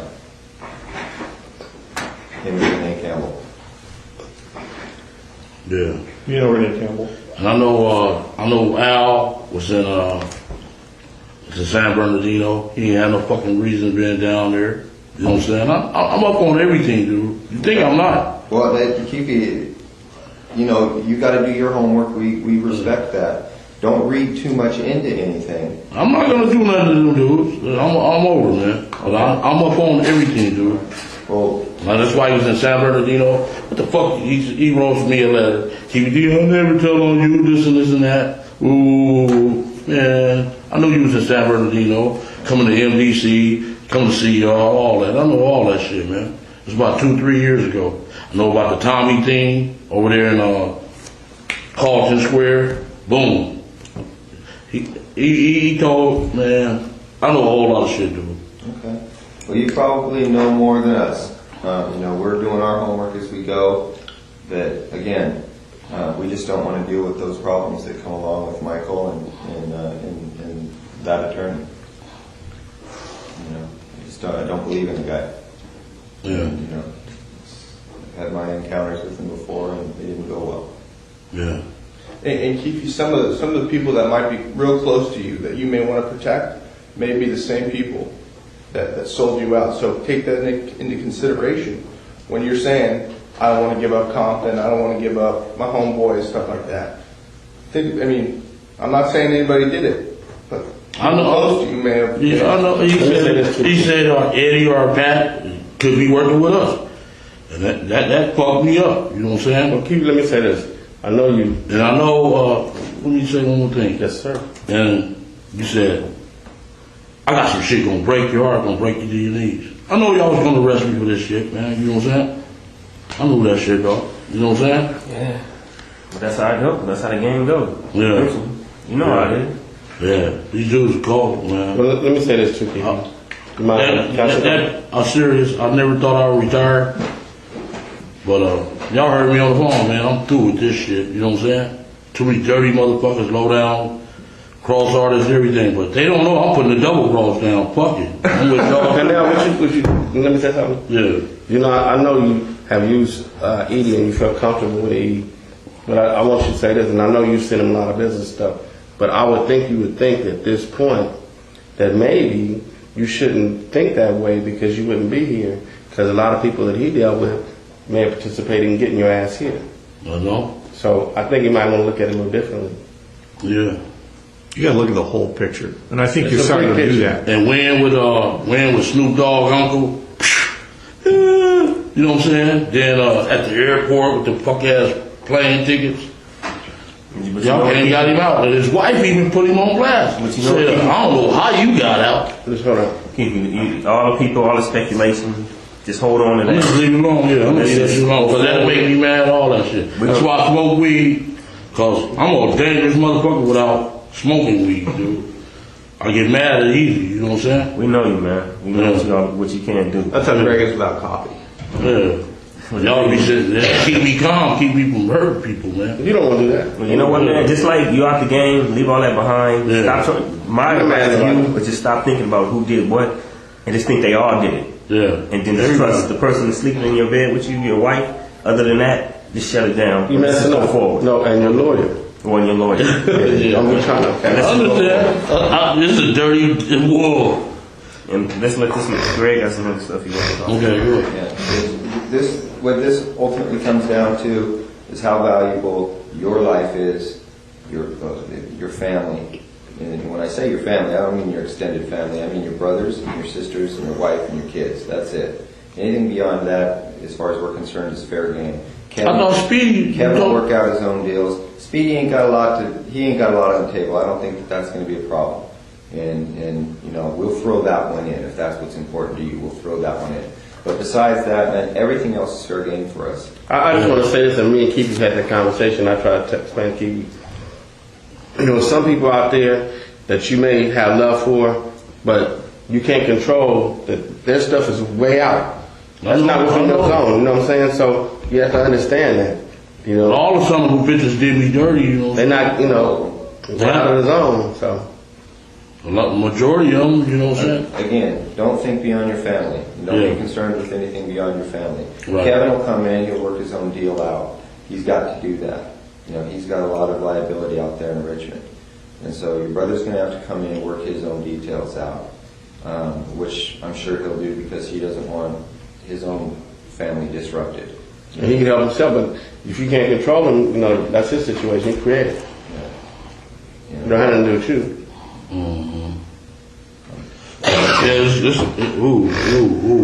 They ain't like the old school dudes, man. You know what I'm saying? They ain't like the 80s and the early 90s dudes. These new wave, MySpace gangbangers. I know what's up, man. I'm through with this shit. I'm through with that neighborhood, all that. You know what I'm saying? Through with that shit, man. But that's Corona way lovelier than Compton. I can get my head blowed off. You know what I'm saying? Paying $300,000-$400,000 for a house. You walk out the street and get your head blowed off. That's crazy. Yeah. All right, I'm ready. Okay. So again, this today's report that's going to get generated is specifically on Tupac Las Vegas incident, and we'll get you a copy of that report and have you make sure everything's solid before it's you know. All right, man. But I feel I still go to jail with that, man, because this is federal, and that's what is said right here cannot be used against you, Keefe. Nothing you say today can be used against you. So don't even worry. Yeah, nobody's trying to. I was just waiting on the news camera to be at my house, man. You know what I'm saying? Nervous. We're not. You gotta trust us too. You're just nervous. If something like when I seen you yesterday, I didn't know whether to phone out or not. If something like that was to happen, at my house, man. Yeah. So we went after this knock was doing. Make sure. Oh yeah, my phone was off. Yeah. I didn't know whether to phone. I said, man, they That's here. why they sent me, man. It was trying to send somebody to knock on your door. It looked like spam or something. Yeah. And he said, man, you looking raggedy. Motherfucker, you just scared the living shit off. Donuts all over you. Yeah. That spook, I swear, I had a dream that the cameras was there. Here go our man, bam. Just give us a number. That ain't gonna happen. We told you that nothing leaves this room, and that's the way it is. We wouldn't do that. Yeah. Then my sister. You a punk motherfucker. You know what I'm saying? Why? Huh? Is that in your dream? No. Lando mama, man, is crazy as hell, man. Why? What's she know about this? No, she don't know. Oh, don't tell her that, man. I know about Charlotte, man. Yeah, huh? I know about Charlotte. She gonna bring the business if it comes around. Yeah. Bust me in the head with a pistol or something. That's what we saying. We're gonna keep meeting from time to time like this. Live your life, stay out of trouble, do what you do. If you don't say nothing, it's cool. But if you go out there and start talking and looking for people who you possibly think talk to us and all that kind of stuff, you can cause you gonna cause your own problem. Yeah. But with that, we gotta move forward on these questions you get ready to ask. We're gonna keep going over and over this stuff. It's gonna take too much time. All right. So that's it. We're gonna start. Me and Jeff went back to New York and did a little bit of groundwork back there. As far as the Tupac thing is going, we just want to run down all the leads as far as they relate to Zip and to Puffy, and that kind of thing. But at some point in time, we will have to go hit up Bubble Up, get his statement, and the other dude that was in the car that's still alive. Ain't nobody else still alive. Corey wasn't there. No. Big Dre and Lane, they both did. No, the other dude, Guitar Carol, or what they can't in the car behind. You want to show them the diagram first and see? Yeah. Maybe more clarifying it. Who was in that car with Zip, or the van with Zip? He wasn't in the van. He was in that van. That's the way we have it. You let us know if that seating arrangement is right or wrong. Anything you want to change for the seating arrangement or whatever, just mark it on that one. Wherever you was sitting, wherever Orlando was sitting, who was in that car behind? Hell, well, y'all know this shit already. But the seating range might be. Because were you driving? What? Were you driving in the first car? Because see that line says you're driving. Okay.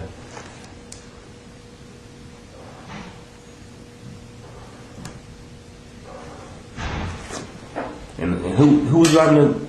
Debbie Allen was in the car behind by herself? No, he wasn't even there. None of them guys went in the car behind? So Orlando shot across Dre? He leaned over on the window, we rolled down the window, popped. Who was it? They would drove on my side, I would have popped them. You know what I'm saying? But they was on the other side. Right. So was there a second car behind you guys? No, it was some girls hit that corner with us, dog, and we shot out their window. I said, these bitches got more work than the dudes, you know what I'm saying? But any time was it this car behind you? Not at all. None of the homies was behind. No, like 3 or 4 cars behind, nothing like that? Nothing. Just one car? Just one car. Then we hit the corner, the girl followed us, and we shot out her window. They got scared and stopped. But they weren't with you guys? They weren't with us, no. Just the girls that shot. Push that back over here real quick. We would think they security would follow them. You know what I'm saying? Yeah. But the bras don't even that hard. They followed us halfway. We shut out their window. They scared. Those are all the guys that you would recognize as being in the car, right? Lane, DeAndre, and Terrence.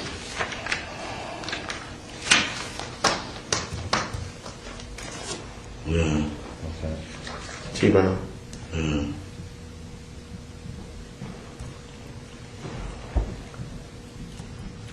Okay.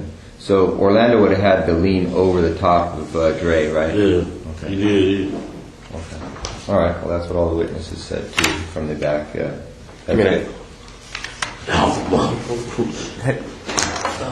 heartbreaker. Oh, man. Okay. All right. So leading up to that, do you know who Trayvon Lane is? Yeah, I know who he is. Okay. So do you see Trayvon there at the just before the MGM at all? I didn't see him. Okay. All right. Then let's start back at the beginning. Let's go back to, this is 96, 3 concerts. Where were the concerts where you talked to Puffy and Zip at? That was 96. That was when they gave that BET tour. It was everybody on the show. Let me see, it was Naughty by Nature. They was on the show, Mary J. What's that dude named Jodeci, Craig Matt, Biggie, Faith, and the Junior Mafia. That was a BET tour? Yeah. Or BET Superfest? It was a BET tour. BET tour. Where was it at? You remember that? It was in San Diego. We went to one in San Diego. Went to one in Anaheim, Irvine, then in Vegas.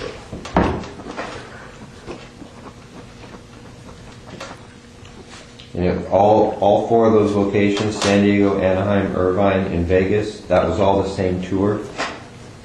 It was all BET tour with those acts? Except the Irvine. The Irvine was a summer jam. Okay, can you hit those acts again? Naughty by Nature, Biggie, Faith, Jodeci, And Mafia, Junior Mafia, and Biggie. and Faith Evans, right? Yeah. Okay. All right.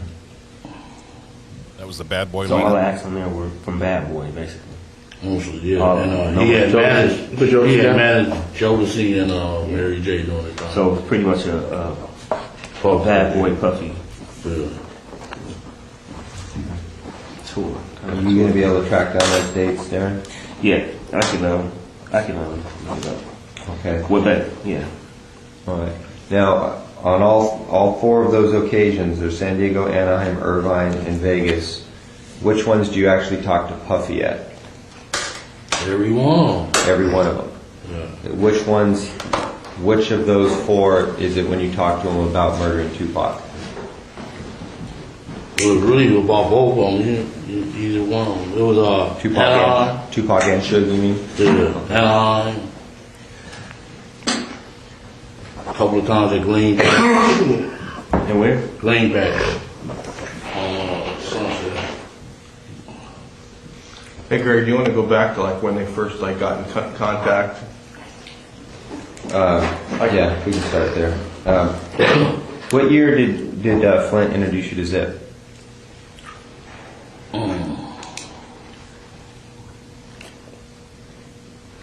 It's like maybe like 91, 92. Oh, way back then? Yeah. Okay. Early 90s? Yeah.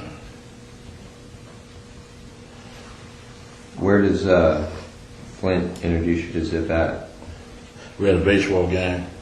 And he was, they pitcher, they was calling him Dwight Gooden. We got a Dwight Gooden. We used to play for, like, cases of champagne. And he bring 18 and, we played in Southside, yeah. Southside Santana kind of like thing? Or just Flint? They really think he an imposter, the Santanas do.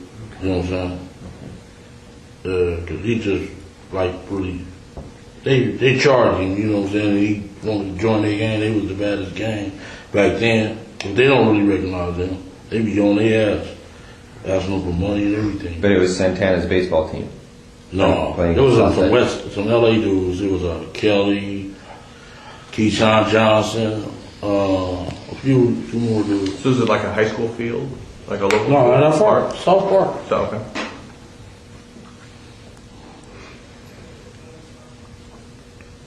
So y'all basically played against them. Yeah. How many occasions did that happen? Like about 3 or 4 times. 3 or 4 times? Yeah. All in one summer? Or was it over a period of like a couple of years or just all in one summer? Maybe like a year. Have a step up for a second. And you were the captain of your team? Yeah. And who's the captain of the other team? Flint? Yeah. So basically your team was his team. Whoever he bought, most of your players were what? Southside. Yeah. And he bought a lot of LA cats. We had a little barbecue and we kicked it up. When we lost the game, we paid them the bottles. Went to the store and paid them the bottles. So you played for what, Cristal or for Champagne? Yeah. Dawn, Cristal, yeah. Okay, so that's early 90s. Flint's was busy doing PCP even back then? I can't say. He was kind of starving then. Okay. They used to always ask me for money and all that shit. Okay. But 91, then we went out there in 91. To New York? Yeah, about 3 weeks. Because he bought Zip to like the last baseball game or one of the first baseball games. Did Zip come to all 3 games? Yeah. He used to come on. Yeah, he was a pitcher. Okay. And then Okay. they used to call him the White Gooden. Oh, okay. The White Gooden for y'all. That's how Flint introduced him, is the White Gooden. Boom, he came in, he was a pitcher. He's doing them fancy curveballs. Could he throw? Yeah, we used to we was good athletes in Southside, though. A lot of good athletes, yeah. Orlando was a good athlete. So quick, is that who you know as Zip? Yeah. Now you got hair now. That's not. That might be old.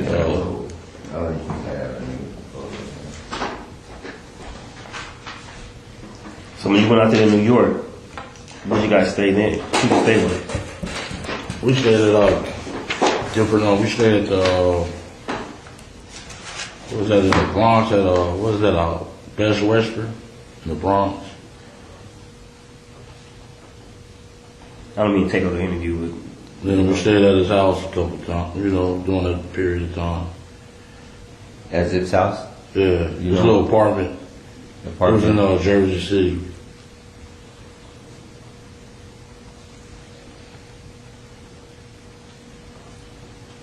Okay. When you're out in New York, is that when you meet Puff out there? Not doing that. I met him. He gave a party at a little club down in Santa Monica. Paradise. Oh, you 24? Was Paradise 24 used to be? Yeah, it was Paradise. Yeah, on Santa Monica. Okay. Rudolph Highland. Yeah. That's where I first met him. This was like That's okay, Keith. We're going to try to keep this in order, so we'll get to that part. So now you're in New York with Zip and Flint. And what's happening in New York? Why are you guys out there? I brought some birds out there. Okay. They kind of like ran the sham. You know, I guess he gave Fast the money. A couple of days later, he jumped in the cab and leave. Okay. So I'm still out there like 3 weeks trying to give him my fucking money. You know what I'm saying? Flint fucked you over? That's what it looked like. You know what I'm saying? So what's the name gave me the rest of the cash and said I gave Flint the money. How many birds did you have that you took there? 3. Just 3 birds? Okay.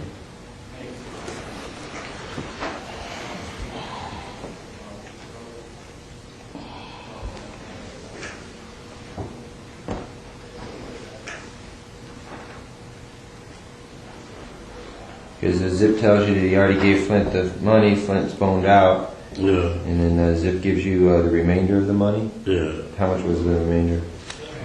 Like 17,000. Do you know? If I can just clear something, do you know what brought Zip out here? Because he's originally from New York. Yeah. What was he out here for? He just come out and party and have fun, you know. Okay, but he ever have a house out here where he lived or anything like that you remember? No, he never took me to no house. So every time he was here, just visiting, basically. Yeah. Okay. Didn't know him to have a girl out here that he had a girl out here he'd spend time with? Got a lot of girls. Like you know I players. Yeah. Like one particular like that. So when Zip's playing baseball with Santana, it's just coincidence that he's out here. He's just out here for fun, right? You ever seen this girl before? Maybe that. Tony, I mean. Maybe Tony. They call him Tony.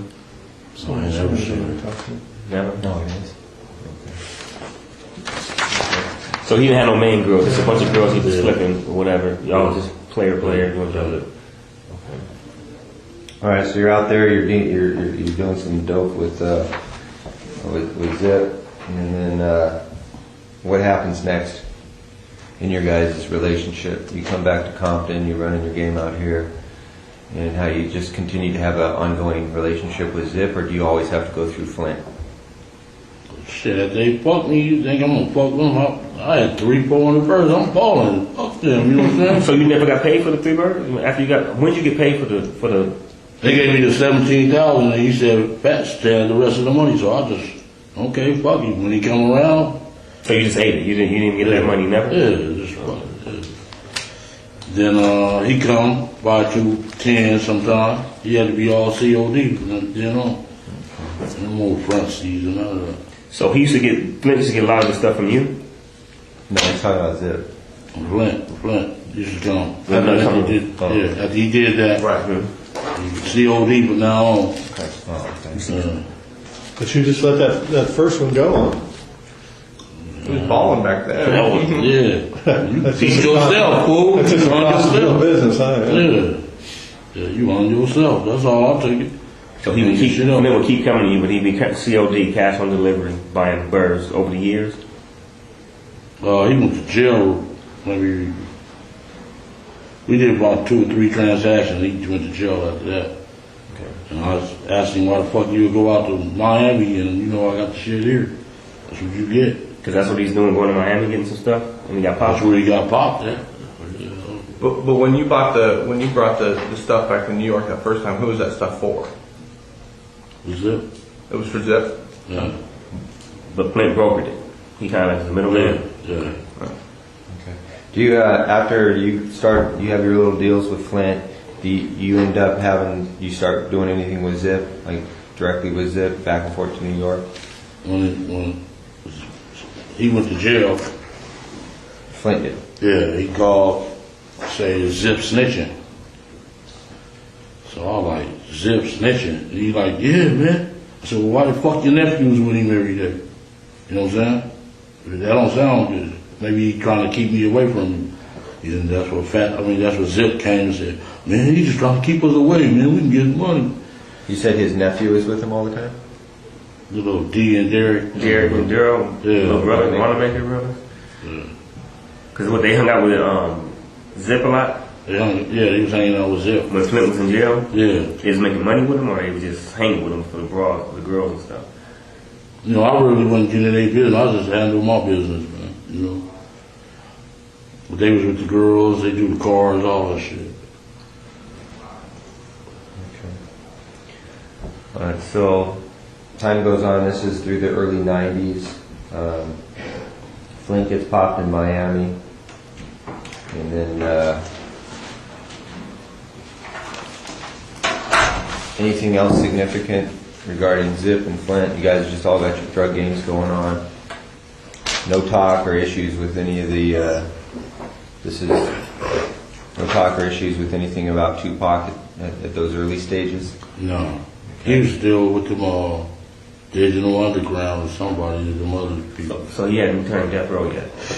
No. But when Flint and Zip fell out, it wasn't no beef, just word, he snitching, and they that's what he said, that was bullshit so we could stay away from each other.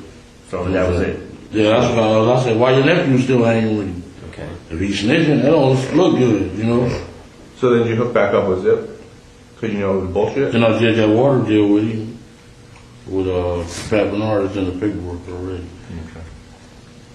Okay, so you do the water deal. Was that pretty accurate what you said regarding the water deal? That Pat Bernard. You guys fucked Patrick over? Patrick Bernard? Yeah. I didn't say we fucked him over. No, he did. I think he got his money. Okay. He did? Okay, he probably didn't. 15 years ago. You know, the deals that went down between them, you know?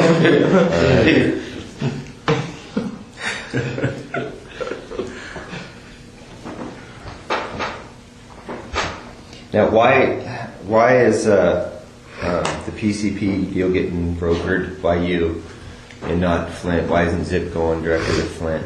Because he was in jail. Oh, okay.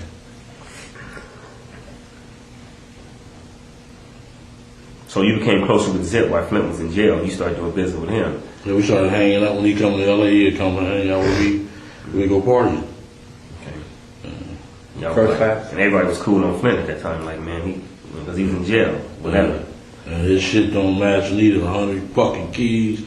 You get 3 years. Oh, son of a bitch. Oh, so y'all thought he was just like, he was telling, huh? Nobody want to mess with him. Man, we know in Corey, 200 keys in Columbus, Ohio, you get fucking $30. Oh, man, I got more than that on a phone call. Oh, man. Who's your lawyer? That thing we got that time. Idiot, you had some assistance. Oh, idiot. Yeah, that shit don't add up, boy, I swear. So you and Zip keep doing deals. In between, at some time, how does Pac or Big get brought up into the situation as far as you? We just started kicking it, and we met the boy at he gave a, what was that, a BET party? For the BET Award. It's like 92, 93 at the club in Santa Monica. And Mary J, what's his name? That tall dude, that used to have dreads. You would ask him now. What's his name? Buster Rhymes? Buster Rhymes. At Paradise? That was the time? Yeah. Buster Rhymes walked me. Them one was out in a fight. I was suited. My cross, he thought he was all big shit. We was gonna beat the fuck out of that boy. but he he wasted his drink on me, and I'm like, motherfucker. Yeah. That's where I met. First day I met Paul. And Zip introduced you to this my boy. What do you introduce him as? This my friend, this my nephew? That's my boy. This my boy. They didn't see themselves as relatives or anything like that? Like that was his nephew? Or is that how he act towards him? No, this is my boy. This Paul. Okay. And after that, they used my car on the video. Which car was that? The 64 Chevy I had. What color was it? Brown. And Usher, he had Usher. It was Usher's video? It was Usher's video. And Puff was driving the car. That's when he had LA with him for a while. You remember the song? Can I Get With It? That was his first song ever. Usher's first song ever. He was in a Laker uniform.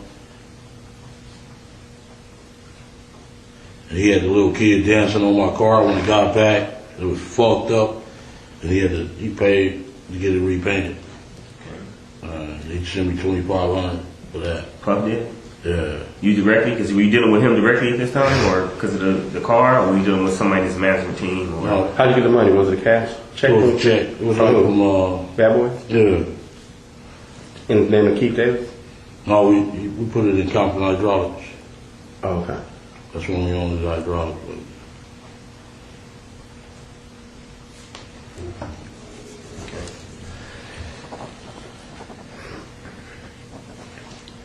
I'm sorry, what's the cat's name again? The video dude? Usher.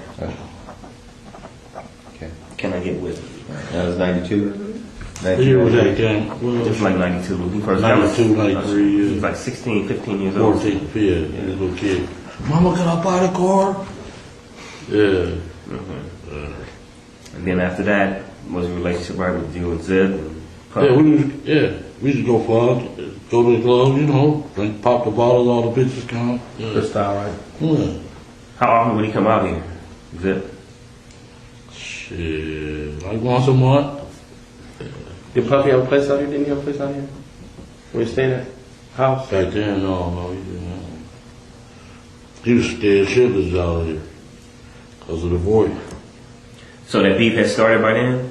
No, it started when they went out for that award. Yeah. In New York, and he said, "You want to be in fucking? You want to be in your own video? Not this motherfucker down." That's when it started. Then we seen right after that at that summer jam. We on the stage drinking bottles, smoking, and he like, "Hey, KBD, let me holler at you." So how the fuck you meet them dudes, dog? Same way I met you, you know, motherfucker. Yeah. That's Suge saying that? Yeah, Suge asked me, "How you meet them dudes?" I'm like, "Man, same way I met you." And that was at the 95 Summer Jam, Summer Festival? 95. That's when One More Chance was out. Big Key Kid. Okay. One More Chance, Let's go back a little bit. We go back, Zip is coming out once a month. You met Puff at the Paradise Club at the BET Awards. He asked you to use your car, you use your car, you ended up getting damaged, he pays you. And then Zip's coming out once a month. Prior to the times when you start talking about the beef with Pac and Suge, how many times do you meet Puffy? How many times we met him before the beef came? Maybe about 3-4 times. 3-4 times, always like at a social event? Yeah. Okay. Greenbacks was mostly, that's where we started. Green Patch? Greenbacks. Right on Sunset, by the lounge pack. Yeah. Oh. It's a little upstairs and just like a deli. Yeah. Oh, no, that's called right next to the comedy store? Yeah, then there's a strip club on the other side. Deli, Okay. So you see him at these different events out here, just kind of socialize, shoot the shit. It's nothing going on. And then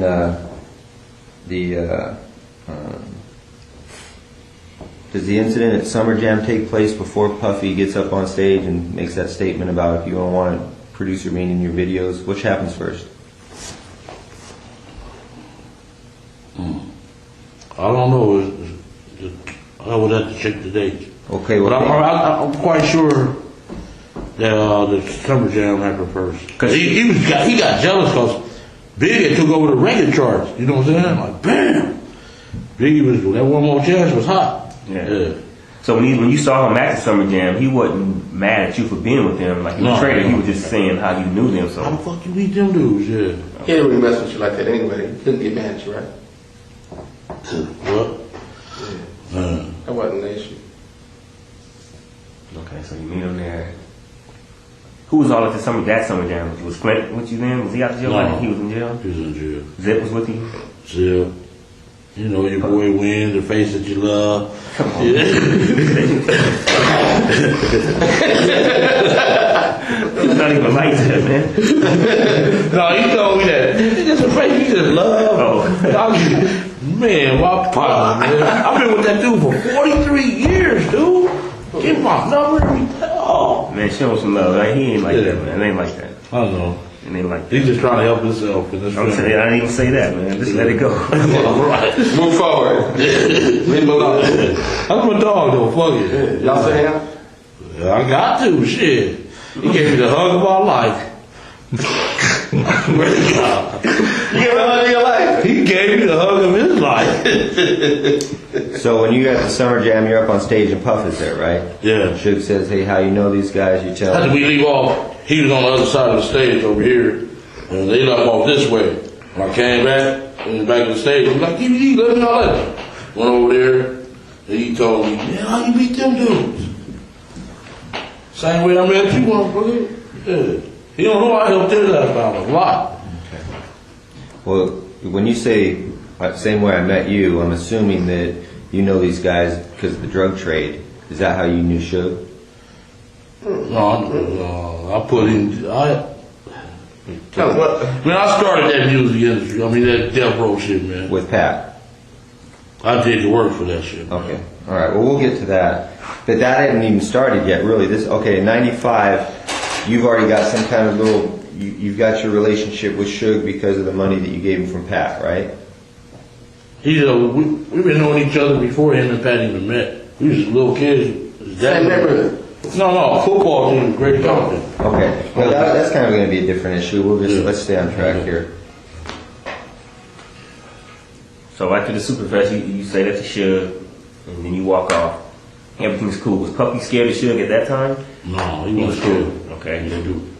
Then one day, me and Zip rolling up Greenleaf, and the phone rang, and he wanted to speak to me. Like, man, you think it's cool to come out there for our concerts? I said, why not? Why you can't come? Talking about Big Boy CEO. I'm like, man, that dude ain't nothing. Come on. You got your back. This is Zip on the phone with you? No. Okay. Zip, he called Zip home, and I was in the car. Said, his boy want to speak to you. Hey, man, you think it's cool to come out there? I'm like, yeah, it's cool, man. You know, just give us like 40, 45, 50 tickets. So Puff calls Zip's phone. Zip gives you the phone. Yeah. Puff says to you, is it cool to come out there? Yeah. You said, yeah, just give me some tickets. Yeah, give us a gang of tickets. So he didn't give you no money, no security, nothing like that, just tickets. He gave us some tickets, and I brought the crew. You know, yeah. We went up there deep. They didn't show up, you know. And that's the big concert you were talking about, the tour that they were on with Jodeci and all that? This was Anaheim. This is when we brought out the forces. So that's the Anaheim. We went about 12 deep to the one in San Diego. 12 cars? Like 12 people. Yeah. And you're saying he didn't show up you talking about Suge? Suge, they didn't show up, no. So no problems at the concert. They're having a good time. Pop bottles while they out here the whole time. Nothing else happened. No other events happened. No problems during that time, right? Right. No problem. Okay. You and Zip keep doing what y'all doing. No business or whatever. What's the next little thing that might have happened? You know, as time went by.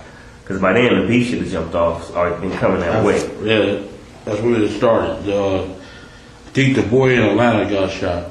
Jay. That Suge partner from I think he's from Capitol Park. Yeah. He got shot. That's what really scared the boy, you know. You know anything about that murder? Did he do it? Did Suge have something to do with it? I mean, did Puff have something to do with it?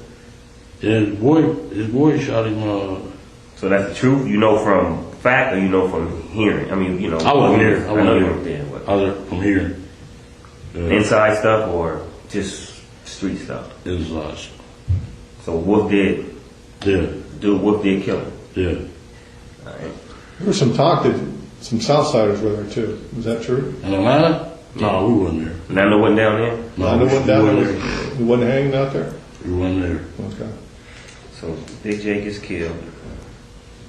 Oh, real quick, you said that Puff calls you on the phone. You tell him I need like 50 tickets and we'll make sure everything's cool out here. And that's the Anaheim concert.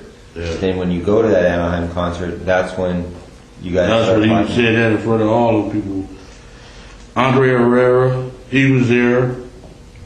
Andre who? Herrera. He was, Andre Harrell. Yeah. Who else was in that room with him? It was just them two. Hold on. Specifically, Andre Harrell, you. About 40-some Southsiders. From New York, Puffy, that was only Andre Harrell and him? Yeah, Zip. We picked up Zip from the airport, Long Beach Airport. Okay, so it's Harrell, you, Puffy, Zip, and a bunch of Southsiders. And what, Puffy makes kind of an announcement? Yeah, that was stupid as hell too, you know. What did you actually hear? What was the words, if the best you can remember what he says? Shit, he said he'd give us anything for them dudes, you know? Yeah. He'll give you anything for these guys' head? Yeah. Where were you exactly? He was in the main, it was like he had the Navy SEALs in one room over here. We was in that middle room. The middle room was like a living room, like a suite. And the other room was like a bedroom. He was in there shooting dice. D-Mac was there. That other dude, what's his name, Chuck? We shooting dice. OJ daughter. She was at the motherfucker. Did she hear this being stated? And it was mostly, this was after the concert. Before the concert, he stated that. After the concert, that's when everybody came back to the room, did a little party, shoot dice. Okay. Was D-Mac there before the concert? No. So D-Mac wouldn't have heard that? No, he wouldn't have heard that. So were you in a hotel? Were you at the venue? We was at the hotel when he... At the hotel? What hotel? That was at, the Hilton or something. Okay. Was Sheridan or at Hilton? I think it was the Hilton. So you're like in the suite at the Hilton or something? Yeah. Okay. I think it was Halloween night because she had on a cat suit. Trish had her on the bed like, make me out for me, baby. T. OJ daughter. She was a bad motherfucker, boy. Back then. Yeah, I wanted to hit that thing. Yeah. You said there were Navy SEAls in the other room? Yeah. What for? To protect him. He was that scared of that dude. He had hired some Navy SEAls? I swear to God. Like, you know they were SEAls, or did you? He told me they were SEAls. He was Navy SEAls. And they had on their little ear things and everything. So this is after Jake got killed. So he was on point. He was worried about something happening. Yeah. Should have got miles off about a bunch of different stuff. So he was scared. It was He was scared to death. Yeah. Okay. And he like, man. Now, why does he, if he's got these Navy SEALs guys out there protecting him, why does he call you and ask you for protection? Would you rather have some Navy SEALs or some gangsters? Well, yeah, but that's my point. I mean, if you have a choice between the two, you've got some trained gun, you know. Explain to me. Yeah. You would want the gangsters because the Bloods, they'll tear them dudes' ass up, man. Come on, man. They don't play fair. Yeah. Tear their ass up, dog. I swear to God. You know they would. We would have went in there and beat them up if we would. Man, I ain't seen a lot of gangsters that can hit their target, man. But they don't know like we know, man. No, we would have went in that room and told them like, you know, we know Navy SEALs. It'd be a bigger crew about me like 3 or 4 of them dudes. Like 40. Navy SEALs are killing. I don't think they know like we know Navy Right. They thinking it's some guys with guns. They can go in there and shoot it out with them. Right. They would wipe the floor with them, man. But anyway. All right. So he's got both. He's got his legit security, and then he's got his gangsters. Yeah. Well, let me ask you a quick question. When you guys rode, who was all with you? As far as the main crew who rode with you when y'all was, you know, with Puff, hanging out with him, or, you know, bodyguard, whatever you want to call it. You, who else? Face to love. You win. Me win. Corey sometime. Lang and all of us. You know, the little crew. The whole crew. Well, that crew that day. Who was there that day? At Atlanta. Mm-hmm. Everybody. Yeah. Whole fucking neighborhood. Okay. Give us 5 names of people who would say, yeah, we heard Puffy say that. You don't have to come from. They don't. Al, Corey, Wynn, Third Rock, all of them was tell you shit. I'm quite sure they did told y'all already. Al, this is all the main crew. Was it up there? Was it up there? No, he wasn't there. He was still running. Okay. Bram, none of them, the G's on the other side went over there. No. It's your crew. Yeah. The Birds, right? So this Anaheim thing had to be after. This would have been after Big J got killed. Yeah, after Big Jake, right? Yeah. That's when it heated up, huh? After Big Jake went down in Atlanta. Yeah. But just to make something clear, you said previously one time you went down there with 12 people. Is that different from That was this? in San Diego. Okay. San Diego. And that's after Anaheim. This is before Anaheim. Okay. Before Anaheim. So Anaheim was pretty much the last big concert you guys went to, and that's when all that stuff happened. As far as Puff saying, I give y'all this. Yeah. Then we went to Vegas. Vegas at the MGM. They got pictures and everything. Sure. Magic Johnson that gave a big party out there, and we went to that thing. Were they there? Who? Puff and them? Yeah. Okay. We smoking weed. I ain't never seen them smoke weed in the MGM like that. But man, y'all is crazy as hell. You know what I'm saying? They just smoke it wherever they want? Yeah. Had the thing roped off. Yeah, that was some big shot shit. I was like, boy, y'all got, because in Las Vegas, they'd take your ass to jail for a joint. You know what I'm saying? A half a joint. Go ahead. I just wanted to get back to the schedule. Yeah, just get the timeline in order. Big Jake gets killed in Atlanta. The thing in Anaheim happens after that. What point, if you remember, is it when Puffy takes the stage and says, "Hey, if you don't want your producer," or I'm sorry, that's when the beats. Yeah. When does that happen, though, in relation to these other events? Because we're trying to set the stage here, and it's important we get this in order. Had that already happened before Jake gets killed in Atlanta, the bodyguard? My girl got all that memorabilia. I could go look through that shit. You know what I'm saying? That was back in New York, right, when that occurred? Yeah, when he was on the stage. And really, the Wu-Tang was on their ass. They was the one dancing all in their face. You should have started a beef with them. You know what I'm saying? Puffman was like little kids, Junior Mafia. Yeah. I think it happened before, though.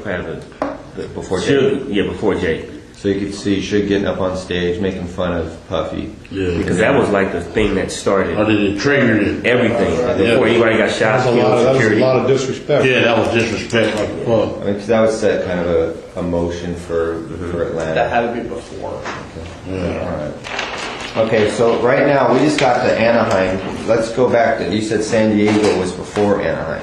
Yeah. What happened in San Diego and how'd that develop? Zip came on the street and said the boy wants to come down there to the concert. We jumped in the Zip van and my SS and rode down there by 12 deep. Matter of fact, the Dallas Cowboys stayed in the same hotel room. Okay, let's hold on there just for Same a second. hotel. Same hotel, yeah. Okay. Same hotel, not the same room. So Zip called you or you were with him? He came on the street on Burris and we jumped in the van, went out there. Now, when he said that you guys going out there for business, like to work with Puff, or just going to have a good time? Going to have a good time. Okay, so Zip Cameron Burris is in the van. He says, "Hey, my boy wants to come down here." Did come down to San Diego. And then from that point, when Zip tells you that, you guys leave that day, or is it? That second. Oh, yeah. Okay. So it's that day you guys go to San Diego. Yeah. Who drives down there with you?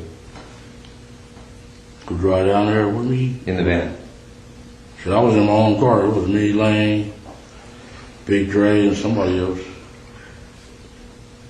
We jumped in, and everybody else jumped in the van with him, the party van. What color was that van? Black. Is that a different one than the one in Vegas? Maybe you said he was in a van in Vegas, so it was the same one? No, he was in that black Benz in Vegas. Oh, Benz. Like Benz. So. Yeah, he said Benz. Mercedes-Benz. Okay, but you did say something about a van in Vegas. We'll get back to that. But you said everybody's in a van acting like a bitch. Oh, that was it. That was a renter van. Okay. No, it's cool. All right, so Dre, Lane, Davis, you're all in what car? You had the... SS Impala. And everybody else gets in the van with Zip? Yeah. And you guys go to San Diego, and where do you guys stay? Whatever I don't remember the name, but the Dallas Cowboys that played San Diego Chargers that weekend. Was it near the water, or was it on the Main Street, the gas lamp district? It was a Sheraton or the Hilton. You remember seeing water? Was it off the water? No, it was that night.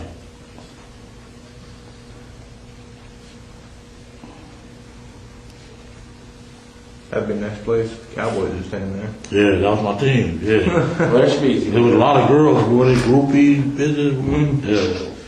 Yeah. Okay, so you and Zip and the rest of the crew down there. You run into Puffy at the hotel or at the concert?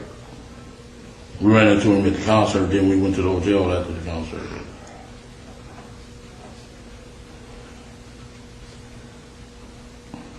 You kind of look like Emmett Smith. You could have used that. Yeah. Yeah. Okay, so go back to the hotel. And how's that? What discussion regarding Tupac and Suge? What happens there? I don't think he really discussed it then. Well, then, we was in the room smoking weed and the little total brawl. What's her name? Keisha with the panther thing. She said all in the lab. We was just having a good time that night. Okay, so no discussion about. I just want to ask a question. I'm curious. Who paid for your rooms when y'all was in? Like when y'all go to the hotel, y'all already had rooms for y'all? No, I don't pay for it. We had money, man. Them dudes. Oh, y'all was paying y'all? So they were just getting started, really. Oh.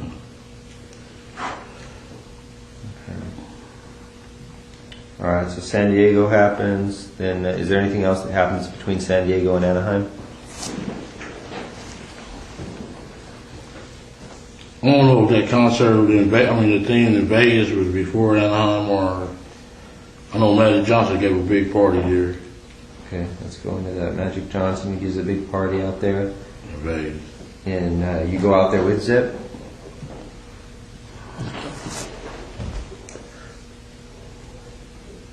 We stayed in Treasure Island. That was the Holyfield and Douglas fight, was it? Was it the Holyfield Douglas fight?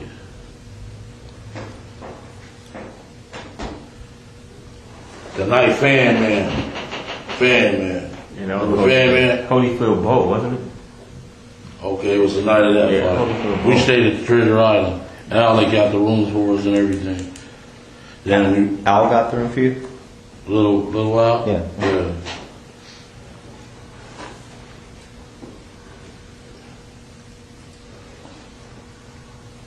Then we went and met him at the MGM, him, Zip, and Biggie, all of them was there. Lance. I'm sorry. When's the first time you met Biggie?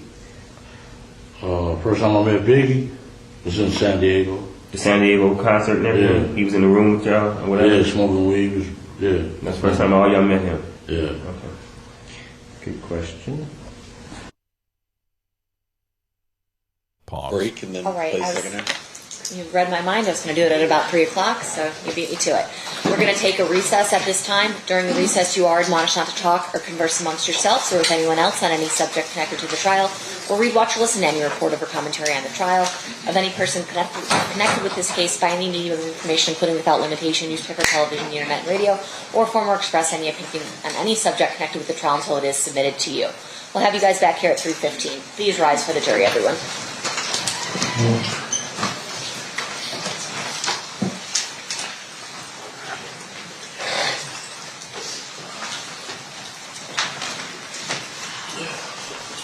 We finally get a good recording of an interview. And I'm not sure if it's speaker 1 or speaker 2, but I'm going to nickname them Big Phlegm. Because we got throat clearing and snorting through the whole thing. It's terrible. It's the closest guy to the microphone. For the record, the jury has exited the room. Will be in recess. All right. I don't know. Did they say 15 minutes?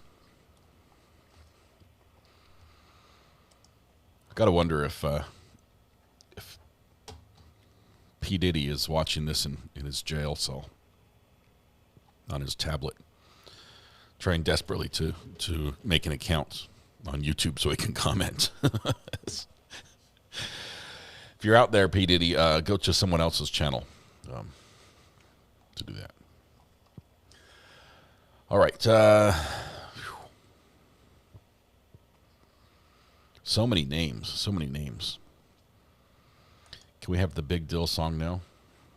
It's not. I'm trying to keep this one clean.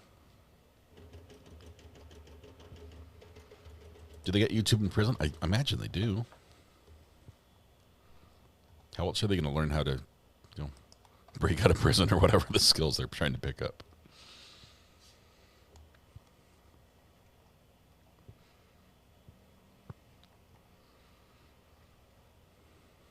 They have phones in prison.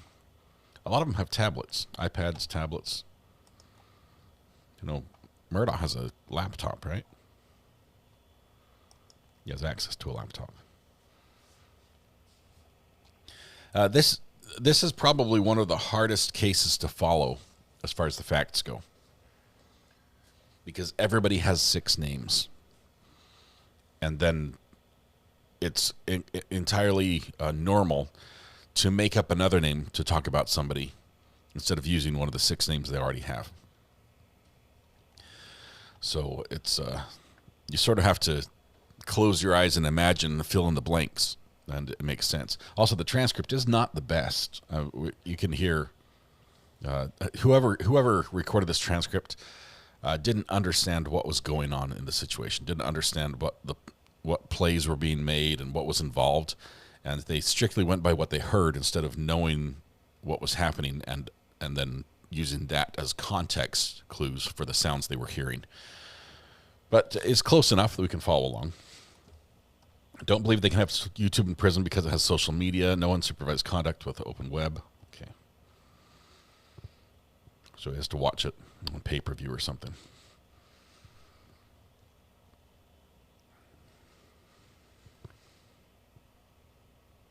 Drones drop phones over the fence at walls at night. Then morning comes, they pick them up.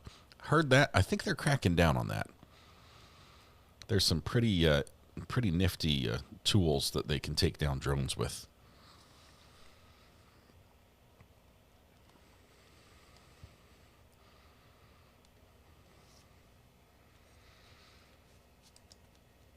None of it's allowed, but it's in there.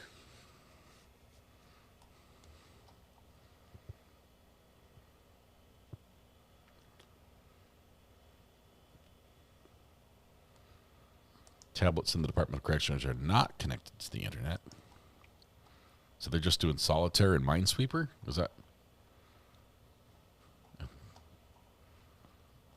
And Farmville Life or whatever it is?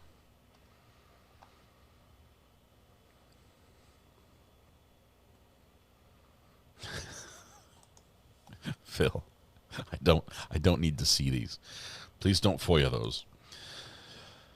Let's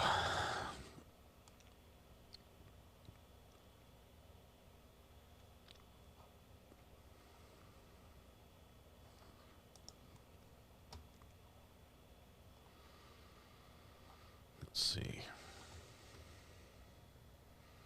Not a lot in here other than more facts about the timeline, right? You've got what's his name, Ayden, who was he's the guy who's like, let's get back to the topic. Let's get back to this. He's the one that left with and wrote the book, right? He's the one who wants all the details. He's trying to get all this put together, and he's I think that was him. Anyway, Ayden's always saying, back to the topic. Get back on schedule. Let's go back to the hotel. Who was there? Who was here? What happened in what order? And they're trying to see, of course, what was retaliation for what.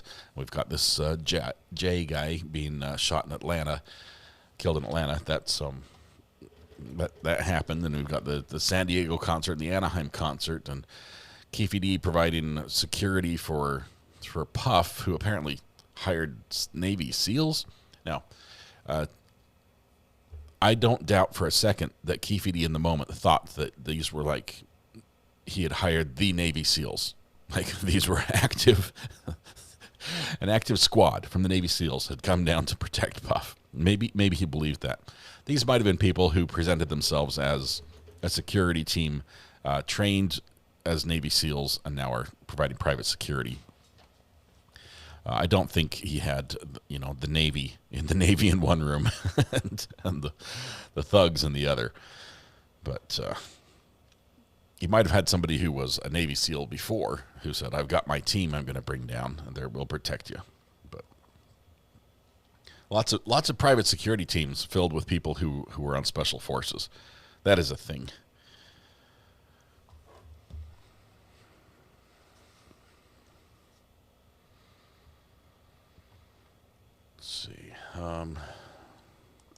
Seems like Katie went rogue after he realized the case wasn't going anywhere because they couldn't make the Puff connection. They are driven to, like, Puff was their target, right? I guess he was the next big player they wanted to try to take down. So they spent a lot of time focused on when Puff said something about he'd give anything for that guy's head or something. They're like, hey, give us 5 names of people who can vouch for that, okay? Because that's something we could pin him on. That's a charge we can make stick if we can, bring that evidence in and support it.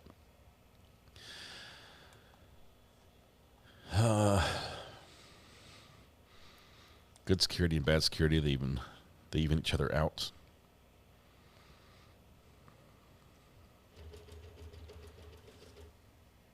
You got the TI-82? Is with the cover or without? Have you lost your cover? Let's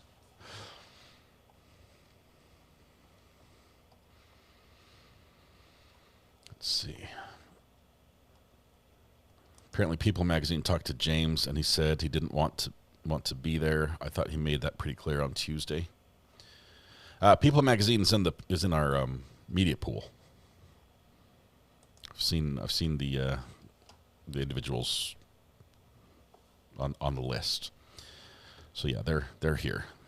They're in Vegas. Doubt these guys ever used banks. All transactions with security were probably paid in cold hard cash, gold, diamonds, or kilos, or keys, as we hear from Keefe D.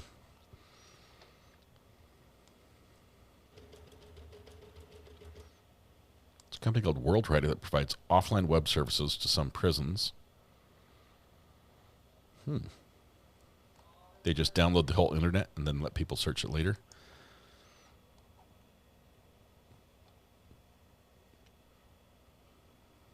Yeah, what's birds? What's birds? Are we talking about drugs? Are we talking about human trafficking, which I think we broached just slightly with some of the girl topic.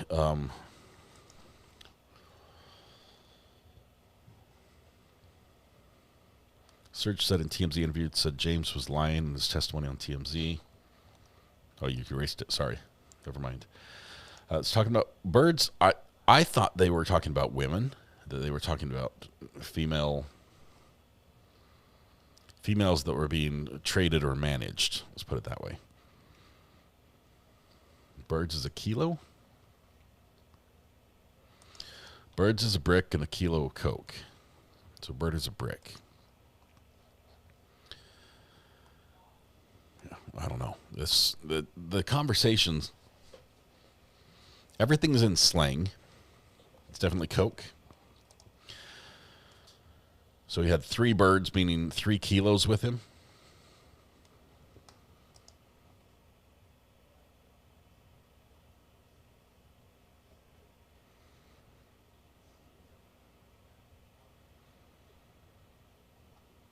Yeah. It would be consistent with being kilos of drugs because Keefe D is pretty thorough throughout all this. I mean, he's pretty consistent saying that all he was doing was pretty much managing his business with drugs. He was just, I was doing my thing and they were doing theirs. And of course he'd also manage security. But a bird is a kilo of cocaine. Bird is the word. Bird, bird, bird. Bird is the word. Okay, now I know what the song is about. Thank you. Sounds weird to say I got 3 birds. Well, a bird in the hand is worth 2 in the bush, I guess. So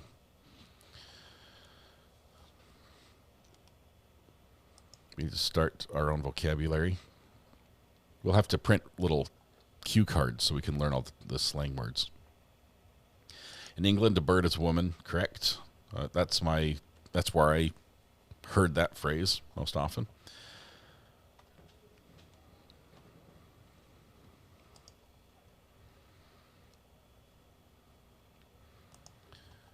Okay, JM.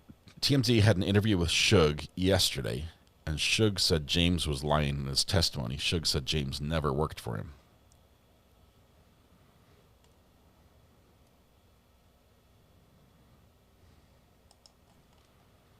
That might be a bit of a reach. You seem to have a lot of information. Word to big bird. The term is rarely used nowadays.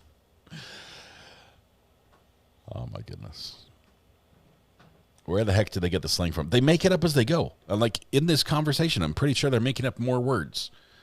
It's completely, it's off the chain, man. It's wild. The I'm not sure how you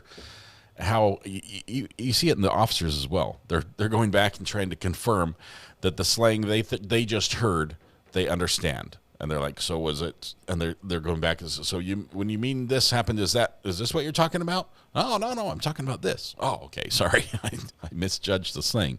That word just changed definitions on me. Suge's trying to make sure he doesn't get called. I can't see him being called to testify if he's going to plead the fifth. They can't. They can't put him in front of the jury. He might show up and plead the fifth, but I don't see him actually saying anything. Reggie seemed to confirm it. Yeah, that's two people. Woke's joke, that would be a quick copyright strike. Can't do that.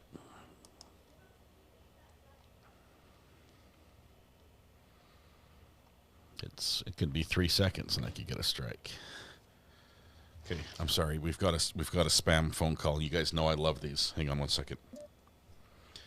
Hello? Hello? Yeah, hi sir, this is Brian Cooper. How are you? Good. Wonderful, sir. Good to hear that. Actually, the reason of my call is that you already have health insurance through the marketplace, right? I was hoping you had like a vacation for me.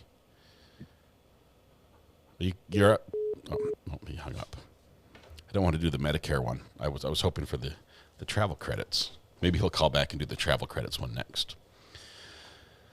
All right.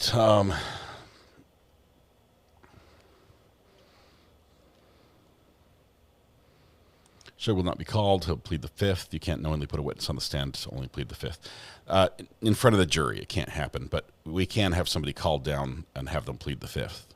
Because only the judge can basically rule and say, yes, you can, and no, you can't. There might be questions that you're not able to plead the fifth on.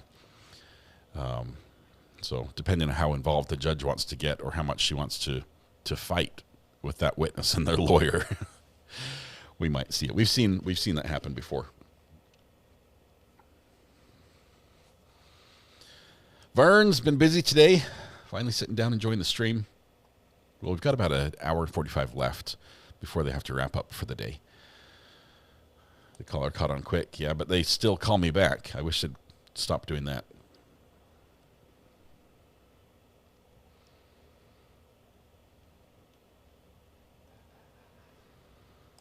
Yeah. For those of you that thought that was a legitimate call, I don't think there are many of you. If you did, that call is a scam call where he tries to confirm that I am eligible for Medicare but don't yet have certain parts of Medicare, like Part C or B, I don't remember. He then transfers me to a legitimate company that he's not partnered with, that has no idea I'm being transferred. That company thinks I'm calling them, and I'm supposed to ask them about insurance and get coverage through this legitimate company, which would actually provide the insurance if I qualify. The catch is he sits in the middle and listens to everything and gathers all my data, personal information, and it steals my identity. Even if I don't make a purchase with them, if I give them a social security number, address, phone number, all that, they steal all that. And so you might think that you got transferred to Allstate and they handled your insurance or whatever, State Farm, whoever it was that was dealing with insurance. But in actuality, you did that and you got your identity stolen at the same time. So that's why it's a scam. Just be aware. It is the first time we've got perfect audio from an interview room. Yes, and we get perfect audio of phlegm. We got the snorts and the hockaloogies throughout this entire thing, and it's the guy closest to the mic. He's just, it's so bad. It's so bad. But this, 20-year-old audio? If we could do this 20 years ago, why are we dealing with the crap we have now and some of the trials we have that was just 3 years old? You guys need to do better.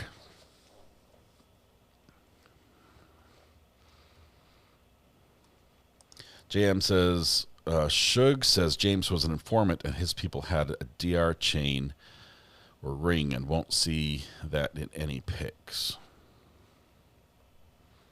His people had a death row chain or ring and won't see that in any pics. So it's meaning that James never had the medallion, the chain or the ring.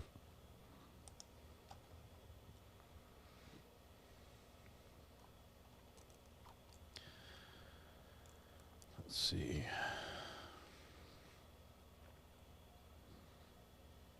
I spy a swing set. It's supposed to be a rail track coming out of a mine. One of the silver mines in the, I guess, Sierra Nevadas or something. Do the Sierra Nevadas go into Nevada? Or they just stay in California? I'm not sure what mountains they are. Lots of silver mines. And a few gold mines in Nevada.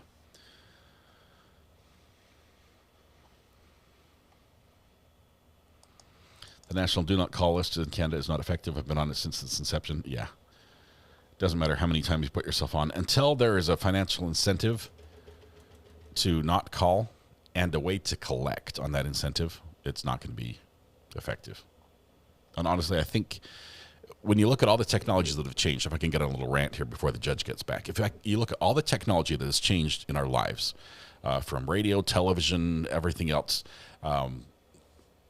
Why have we not updated the phone? Why are we still using Alexander Graham Bell's initial design of the telephone?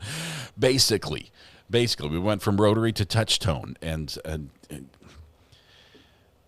we should be able to fix the phone system so that you can actually identify who's on the other end and track it back to them. Let's update it. Thank you. I'll now get off my soapbox.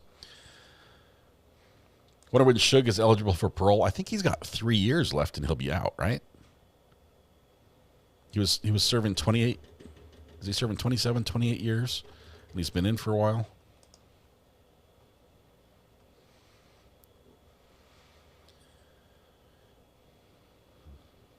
Yeah. I think the system has to be updated so we can block that. So we can say, we would rather not get spam calls from India or Bangladesh or somewhere else. So if there's high volumes of calls, we could just block them out. Eligible in 2034. Back on record in State versus Davis, C377407. Anything you need to address before bringing the jury back in?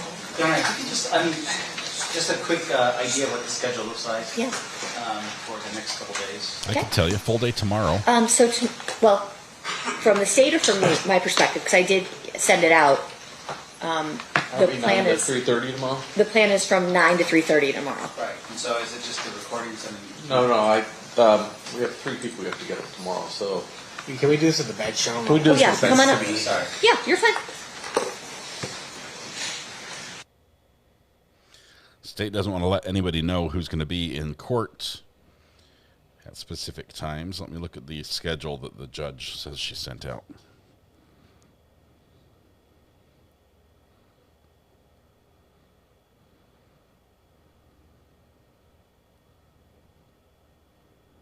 Okay. There we go.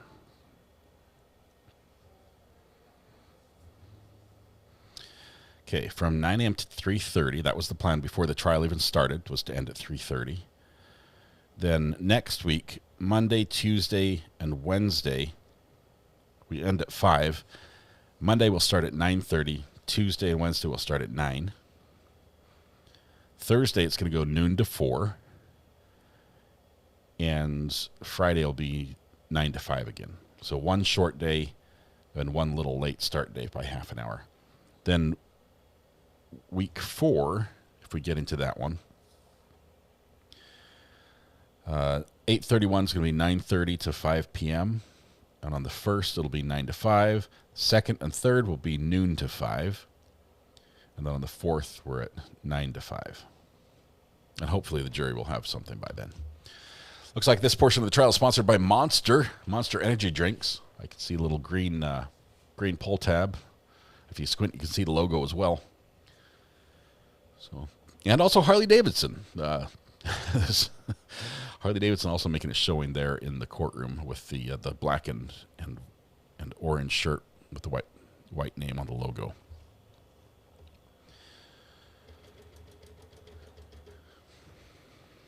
It's just for witness protection. It could be. And it also could be strategic. Who wore the Harley shirt?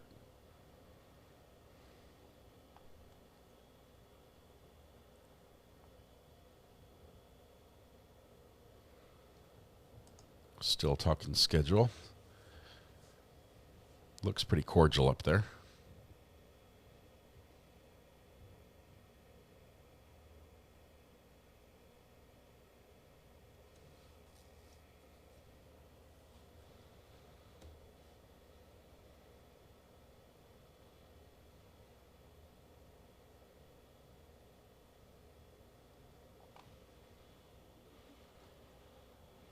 Working 9 to 5. What a way to make a living, right?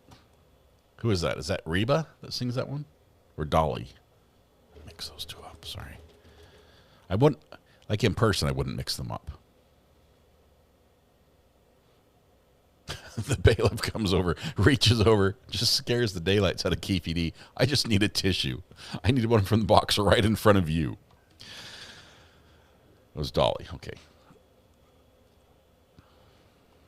I should have, yeah, she's got the vibrato in her voice that Reba doesn't have.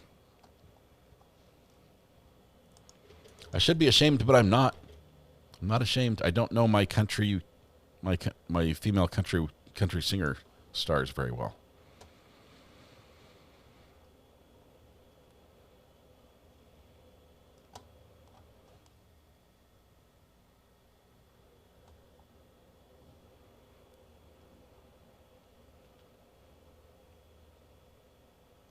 I also can't tell Dwight Yoakam and Lyle Lovett apart, so.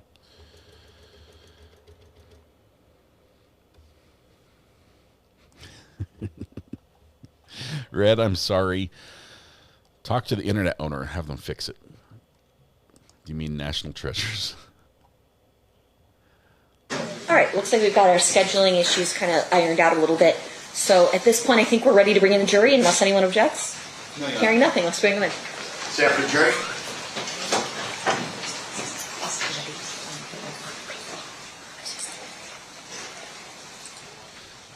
What's with these T-shirts?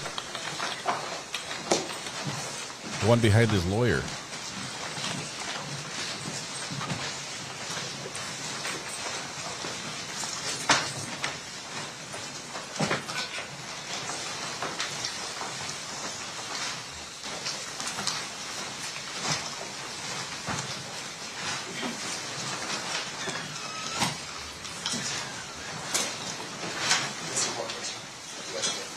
I think the Harley Davidson guy We came have one straight juror from still work. in the restroom, so everybody can be seated, and then when our other juror comes in, just rise for him real quick.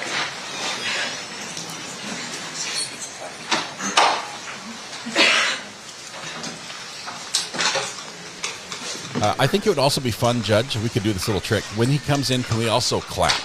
If we can just do thunderous applause, like he just did something really good.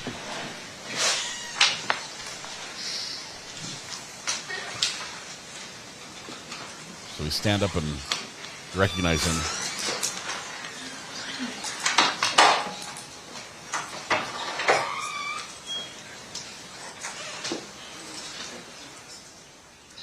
Everybody ready? On the judge's cue. Yeah. Thought it was funny. She thought it was funny. The party stipulates to the presence of the jury. Yes, Your Honor. You may be seated. All right, it looks like we're still in playing Exhibit 117. State, you may resume at this time. Thank you. Okay, so no bureau got you guys the rooms at Treasure Island? Yeah. Okay, and it's Magic Johnson party you guys to go to at the Holyfield fight, and you remember it? Who's fan? Fan Came down in the ring. Remember? Oh, yeah. Parachute? Oh, yeah. Yeah. To the ring, got beat down. Yeah, they beat him down. Rock, Newman them beat him up. They beat him down. Yeah. Ooh, boy. I didn't realize that. That sucks. Sucks to be a It's like nigga. just playing a joke or something. Oh man, because we threw off their rhythm, man. They was ready to go, and this dude come. It's either him. It was either him or Buster Douglas. When Buster Douglas lost to who? So I think that was Bo Holyfield because it was a big fight. I remember Rock was Bo's trainer. Yeah. So I'm pretty sure. We'll check on it, but I was with my other girl. Yeah, and we all went down to the MGM with our bottles. After the fight? After the fight, yeah. Was it Buster Douglas and Holyfield? Was it that fight? We'll figure that out. We're not that detail's not important. So you went to the MGM after the fight, and is that whose room's there? No, we just met in the lobby at the by the bar area. And boom, and he like, Magic giving a party. And we all stormed over there. that's what Puff said. Max giving the party. Then Yeah, let's go over here. And Big was there too. Big was there. Lance, all them dudes was there. So Puff and Lance were together too. I mean, they were in the same crew. I know they ran together, but anyway, go on. That's all right. And that's when they was about to fight. Lance and Puff got in, got in each other's face. His little gay ass, because he had the money. Yeah. Was D-Mac there too all the time? I don't think he was at this one. I don't think he was there. Okay, so Puffy then. Okay, so you go to the party, and then is there an opportunity where you guys talk with Zip and Puffy again about Tupac and Suge? I know he said it at that room in Anaheim and a couple of times at Greenbacks. Okay. Yeah. Okay, so I'll just put you don't recall. Excuse me. Yeah, and when D-Mac told me that Zip got the money, oh man. Okay, hold on. When we get to that, Yeah. that's a good point. We got to work our way out. Okay, so this you remember when that fight was as far as dates? And now we're getting into what? Are we in '96 yet? No, we're still like 94, 95, right? Late 94, early 95. Oh yeah, when that fight happened. And then that's the same time, in the beginning, I think, of 95, when the BET award season is in the beginning of the year, Suge said that fight came along. That was a Source Award, he said that. Yeah, but you know how all the awards started, January, February, March. And then the fight was in the summer, wasn't it? Wasn't it a summertime fight? Was it hot out there? I think it was winter. So end of the year, end of 94. Yeah. It was Buster Douglas and Holyfield. Okay. Fight, yeah. All right. Okay, so discussions regarding I'll give you anything you guys want to take care of those guys. That's like a year and a half, 2 years before it ever actually happens. Maybe about a year. Well, he's killed in late '96. Yeah. So that would make this. It would have to be late 95, late 95. Okay, yeah, that's what I'm saying. Yeah. Source Awards early in the year, the beef starts, comes all the way around, the summer go through. Yeah. Okay. Concerts. Tell us what happened that made it something other than just him frustrated and boasting. Now, I don't have to give you guys anything. I mean, what made it a specific, like, hey, I'm serious, I want you guys to kill these guys? I mean, When he told me the greenback. How'd that go? Like, what was the conversation? And who's he? Puff. Puff said. Yeah. Okay. This is specifically at Greenbacks, right? Yeah. How's it go? How's the conversation go? I mean, okay, listen, I'll do it, but I need $500,000, or I've got somebody who will do it, but I need $300,000. I mean, we need really specific details regarding that. Yeah, we wanted $1 million. Okay. All right, so you meet him at Greenbacks for lunch or dinner or what? This was dinner. Okay. Who else was there? Shit, all of us, Corey, everybody. And everybody's listening to this I know conversation? Huh? Everybody's hearing this conversation between you and Puff? What was he talking about? Talking to me. We had went downstairs Because when we got there, we was laughing at him. Because he was with this broad that sucked dick, just sucked every dick in there. He all hugged up, kissing with her. We was laughing like a woman. Like, man, what you laughing at, dog? Man, don't just come out here getting any broad, dog. You know? I took him downstairs and he's like, man, I gotta get rid of them dudes, man. It's gonna be a problem. Is Zip there with you? Yeah, Zip was, yeah. At that conversation. No, you weren't at the conversation, it was just me and him. So he tells you seriously, man, I need to get rid of these guys. I mean, he's looking at you in the eyes and he's like scared. Yeah. He's scary, dude. Still is, huh? Yeah. Now, when he asked about it, he always said both of them. What he said, should mostly, or he just always talking both of them. Yeah, when he had his boy on after he made the record. But before that, it was just should. Yeah. And then after Hit 'Em Up came out. Yeah, that pissed them off. So he's like, kill both of them. Yeah. So there's going to be 2 separate conversations then. Yeah. 3 and 4. Right? 4, yeah. So was Anaheim was just about Suge? Anaheim was about both of them. Okay. Anaheim was about both of them. And he said it in front of all the people. I couldn't believe it. You know what I'm saying? In Anaheim? Yeah. Whole room full of Crips. You know, they motherfuckers go after his ass. Yeah. Okay, so he tells you, I need to get rid of him. Got greenbacks doing him down the stairs, and you tell him, I do it for $1 million? Yeah. Then when that shit popped off, Zip like, shit, this y'all perfect, you know. Yeah, I'm like, man, we ain't got no pistols. He came over with pistols. Okay, so he says, you tell him we'll do it for $1 million, and he's like, okay, I'll do it for $1 million? Yeah. He agrees, you shake on it or something like that? Yeah. What happened? Gentlemen, like, man, we'll wipe their ass out quick, you know, it's nothing. So that done, you know, that's easy. Did he front you any money or anything? No, he didn't. But after it happened, he called, what's the name? Zip. Is that us? That's us? And the broad was even calling Faith. Yeah, that's us. You know. She wanted it done too? She was calling Zip. Is that us? That's us? I'm like, yeah, that was us. Was Keefe, was Biggie ever involved in any of these conversations about hitting Tupac? Okay, it was always just Puff and Zip. Yeah. You think he knew about it, or he was just like, whatever, he was doing his own thing?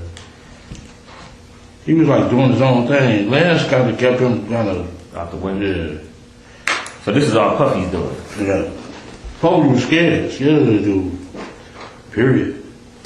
Okay, so you guys make the deal for that, and then you guys aren't out in Vegas then with that intention. That's not why you're in Vegas. We've been going to the fight since Pat days, you know, the 80s. So y'all geared up to go to Vegas, and y'all was going anyway, not even knowing who else was going to be down there. Nothing. Not knowing if Pac and shit was going to be down there. We ain't had no pistol. We ain't had no pistols down there, and shit, it was right there. This is a perfect opportunity, baby. That was Zip talking? Yeah. Because of what happened with Yeah. Y'all see the surveillance I got in the car with you, in that Benz. The brawl was in there first. Foxy Brown. She was in? She was in the car with him. Okay. He told her we need to handle some business, so she got out and I jumped in the car. He had a little secret compartment. The thing popped out. Okay, let's work up to that real quick. That's important. Well, but there was. He said that you were there. There was numerous conversations. The first one taking place in Anaheim, another one at Greenbacks. Yeah. What other conversations took place where you and Puffy were talking about, doing this stuff? So fucking long, man.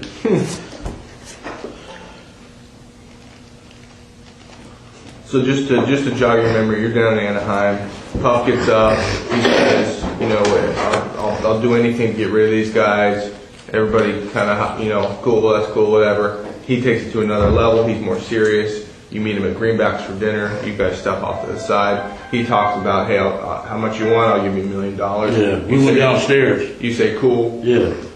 Consider it done. All right. Now, what conversations between Anaheim and that conversation, or that conversation and the incident? Any more conversations in there about getting it done? On the phone or in person, either one. Does Zip ever call you on the phone? No. I know after it happened, he kept calling, that us, that's us, motherfucker. Yeah.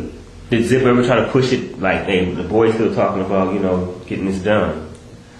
Yeah, he just said that's our perfect opportunity. That's it. But in between, he never said nothing. Like he was trying to like almost broker it. Like, yeah, I talked to Puffy, asked him, y'all gonna do that still.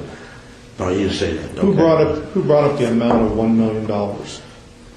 Shit, he did. Puffy did? Yeah. Okay. Wasn't you?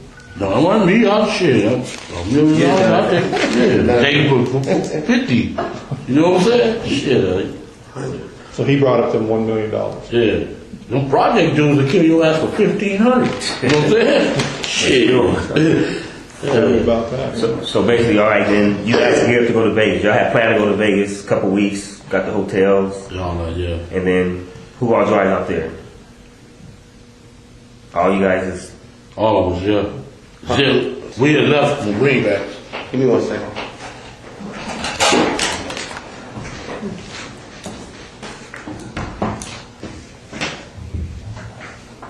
No.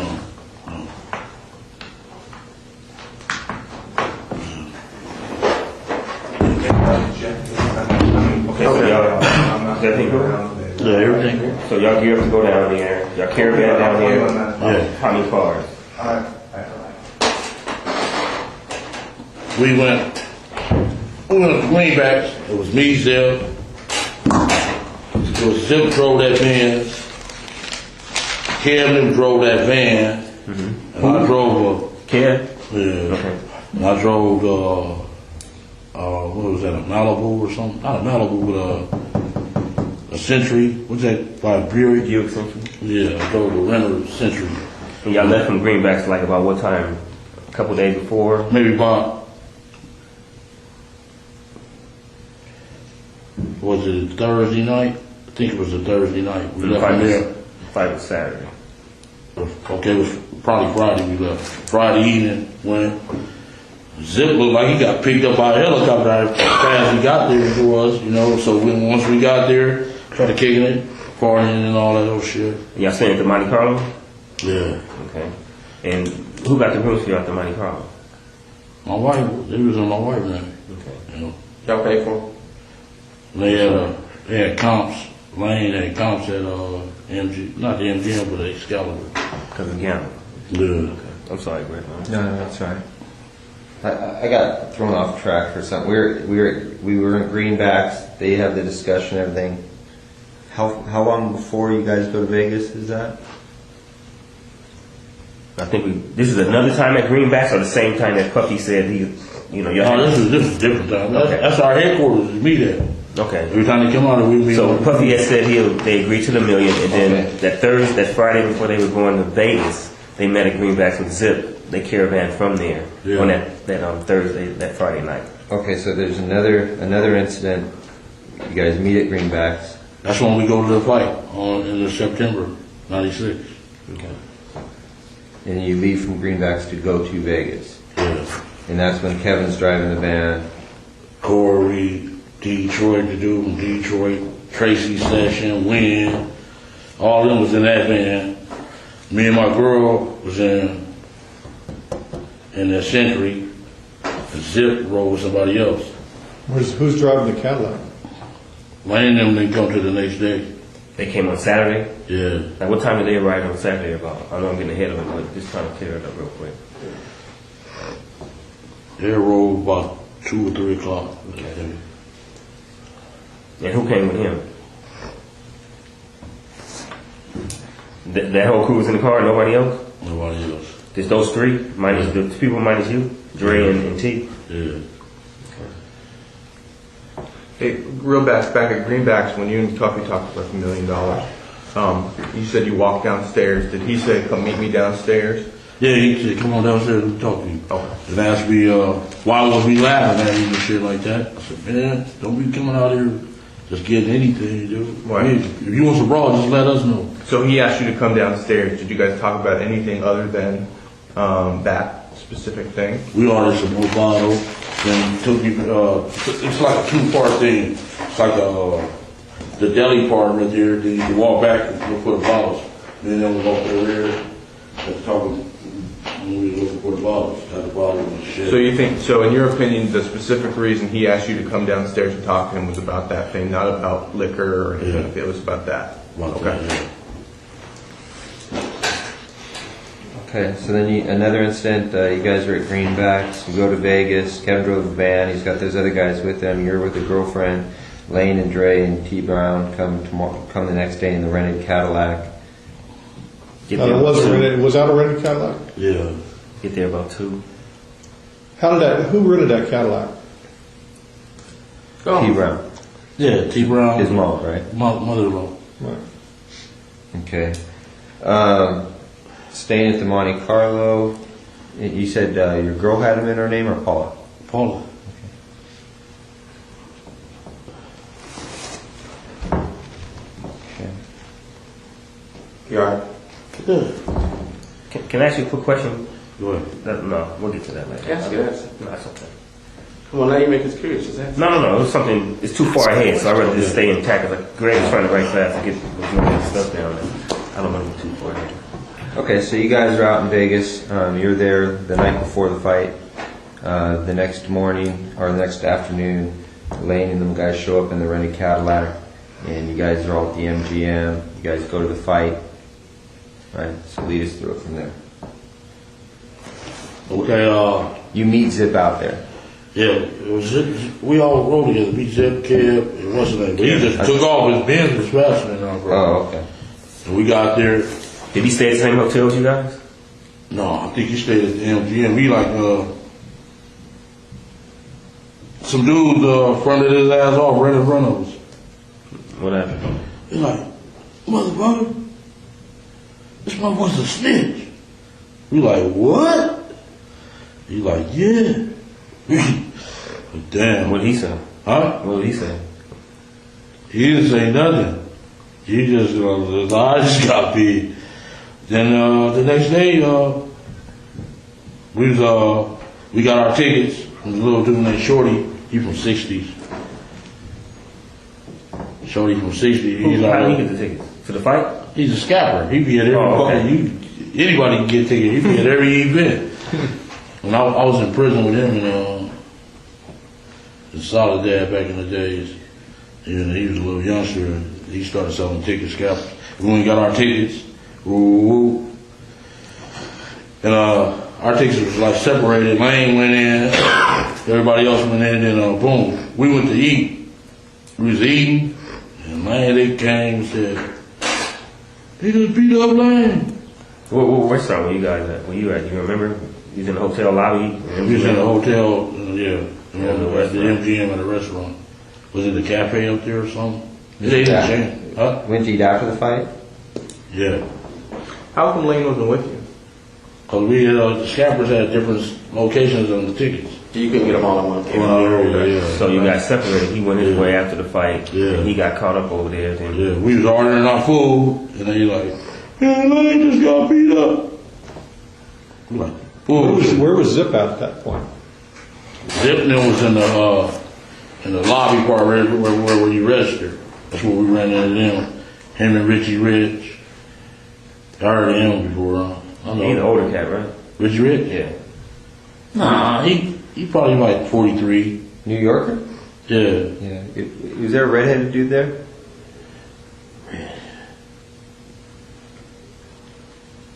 I know Richie Rich was there, and Richie Rich. There was a few New Yorkers though with Zip. Like, man, y'all need some help? We got this. That's what they said? Yeah. The other cat? Yeah. Well, how come everybody else was at the restaurant with you? Everybody knew to go to the restaurant, but Lane was on his own by the doors. Yeah. Well, why?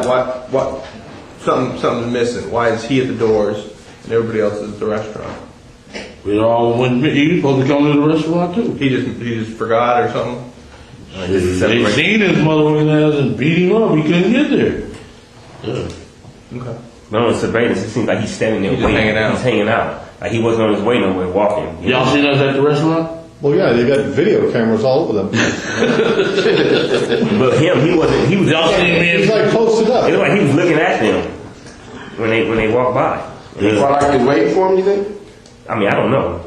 Whether he wasn't waiting for him. That's what we're asking you. A lot of this, You know, we be after the girl, man. Yeah, but it seems like so you guys get your tickets from Shorty, you give them out. All right, we can't sit together, so let's all meet at this restaurant afterwards. All right, everybody bolts after the fight. Everybody comes back to the restaurant except Lane. Lane's standing by the doors. Why is Lane standing by the doors and everybody else is on board, knowing to go to the restaurant? I don't know what his thoughts was. Okay. But before that, before the fight, before Lando had, the beat down or whatever you want to call it, no beef with nobody as far as them. You guys even see Suge and them at all? Yes. Didn't see them, didn't nothing? Yes. Nobody said they here, them dudes here, nothing like that? Nothing. And then, okay. See, it would seem to me that Lane may be working his way over to the restaurant where he's trying to find you guys, but then he sees them. He knows automatically he's going to have beef with them just because of the mall incident. Yeah. So he may be just trying to Post it up, trying to wait for you guys to pass by. I'm sorry. Yeah, he probably was. Yeah, you're right. That would make some sense. Yeah. He just got separated. Okay. So Y'all seen us at the restaurant? No, the film. Shit, Darren was the waiter. Y'all seen me and I can't believe you don't remember seeing me at the house on Compton and Bay, all that, man. I can't believe it, man. This task force has been around a long time. I can't believe you don't remember seeing me, man. I shook your hand a couple times. I'm like, what's up, man? What's up? And really? Moving like you knew me. And I'm like, what's up, man? How you doing? But you would just keep AD, so. Shady man. So Anyway. Alright. Y'all seen us at the restaurant too? Yeah, I just got the name of it because it's been so, like you said, it's been so long ago. But okay. Y'all see me and Zip in the Vans too? I did. Yeah, I don't remember seeing it. I don't remember seeing it. Okay, but who was in the restaurant with you? The crew, it was me, Bubba, all of us. Kev. Was Devion and them hanging out with y'all at that time? No. The Vegas dudes? No, they wasn't. They knew nothing about this. Nothing about this. Y'all didn't hook with them at all. Nobody, Qatar, Carol, KC, whatever his name is. None of them dudes. Y'all didn't hook up with none of them from We Vegas. seen KC down there. Okay. We just see Doug Carr, the other boy, Chin. Okay. Where did he go? Huh? Damn. T.R. Yeah. He just got hit about 5 months ago. Victory. Okay, so Richie Rich and Zipper in the lobbies with some other New Yorkers. You guys read, blah, blah, blah. Lane gets into a fight. And then Zip and his boys are like, y'all need any help? The East Coast answers this first. And my boy. Who? And. One from Paramount, man. Oh. Really? And. Oh, Anthony? Anthony Trent. Yeah. He was out there? Yeah, he asked me, y'all need some help? We like, no, we good. Did Treggs hear any of the conversations between you and Puffy? Was he there for anything? Who? Treggs. And. Yeah, the one you're talking about right now. No, he didn't. Did he? Cadillac? Is that Cadillac? Yeah, the one. Yeah. Yeah. Was he there for any of the other conversations or anything? No, the Cadillac was Reed. That's true. Oh, that's Trevor, yeah. The other one was. And it was the other dude that came with the other car. That's right. He was He was there. We seen him first. He like, he jumped on Lane. Ooh, what's up? Y'all need us? We like, no, we cool.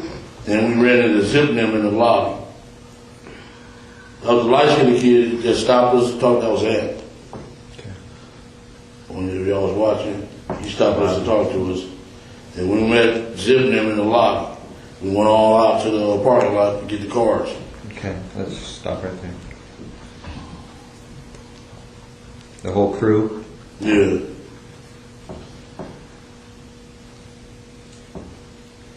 Alright, you get cars and then Zips in his Benz?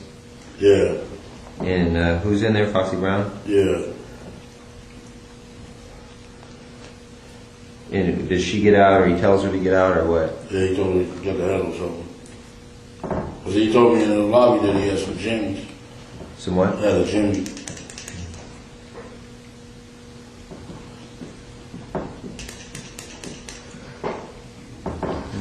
Jimmy's? You need one?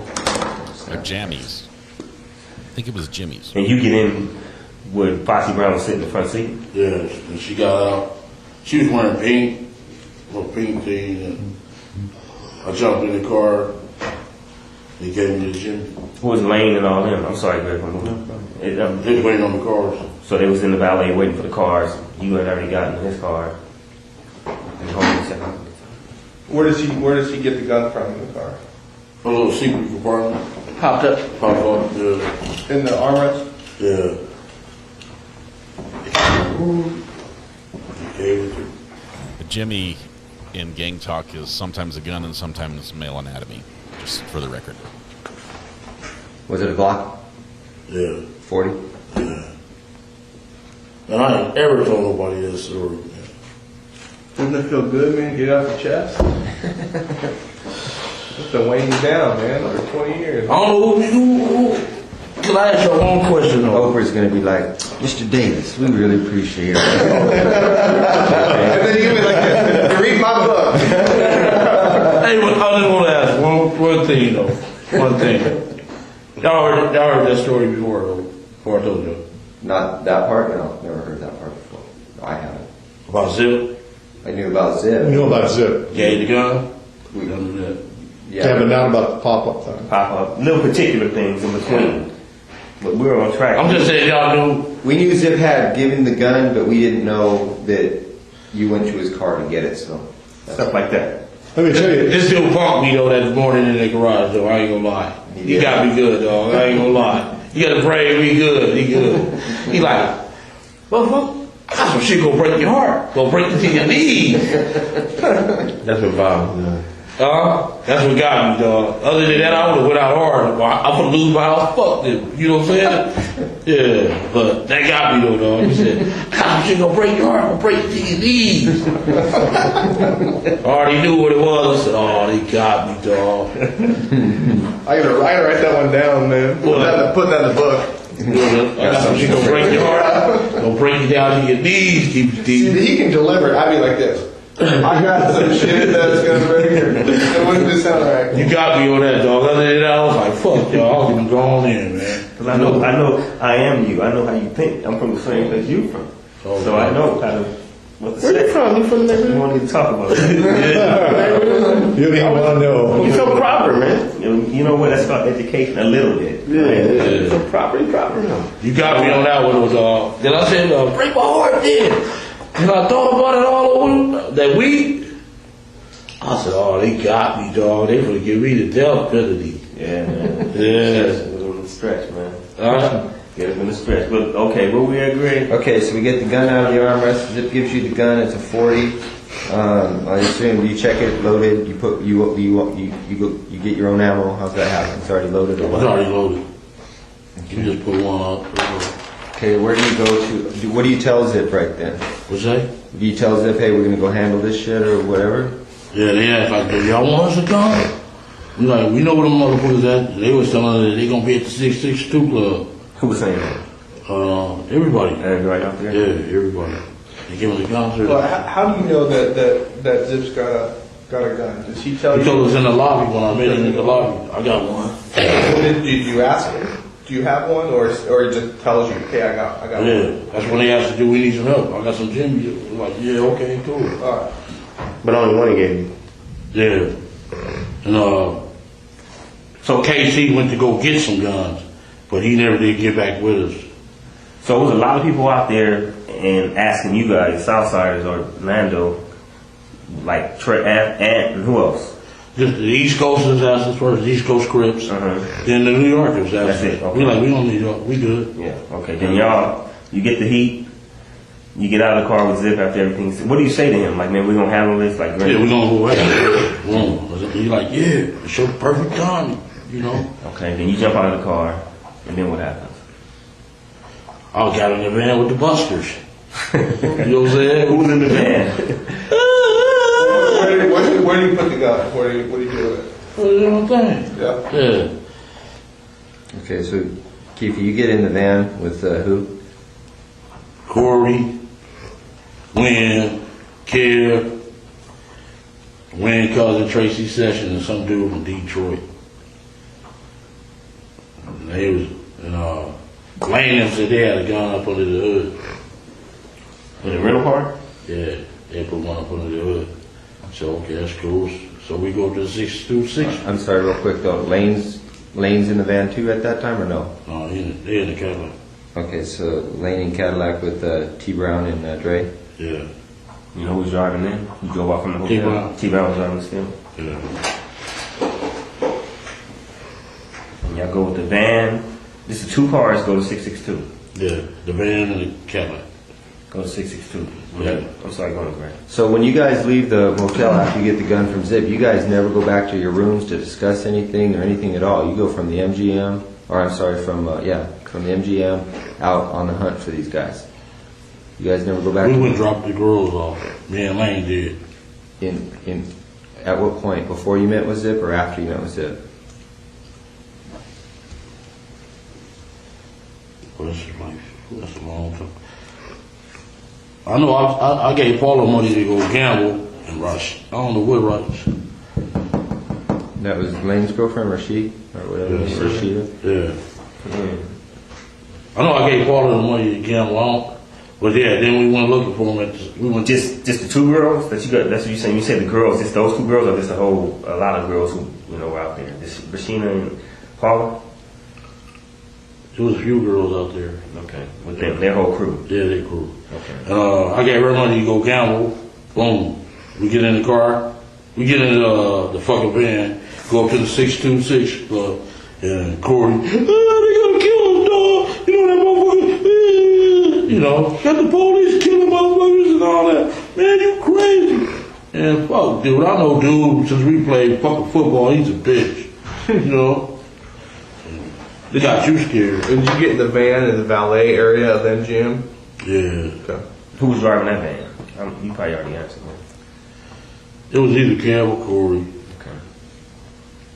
And when we went up to the 626 club, they didn't show up. We waited about 15, 20 minutes. They didn't show up. So they was like, let's go get some liquor. We stopped at the liquor store. I got out the van with their ass and jumped in the Cadillac. Them motherfuckers busted. They scared. Where was the liquor store at? What's that street? It's a highway. What's that big highway there? Las Vegas Boulevard? No, not that one. It's east of it. Oh man, what's the one that runs behind all the hotels? The one in Craig. Here's a little map.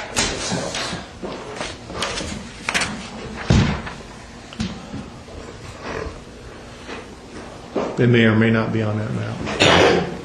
It's just the intersection where they kill him. Yeah. This east of this. Just a little liquor store. Yeah. It was a little, what's it, 7-Eleven or something? Real close to the 626 club? Yeah. 662 club? It's a big highway. It's in Merlin Boulevard. One of them. Okay, so you guys go to the liquor store. You're tired of listening to Corey whine. You jump into the Cadillac, and you what?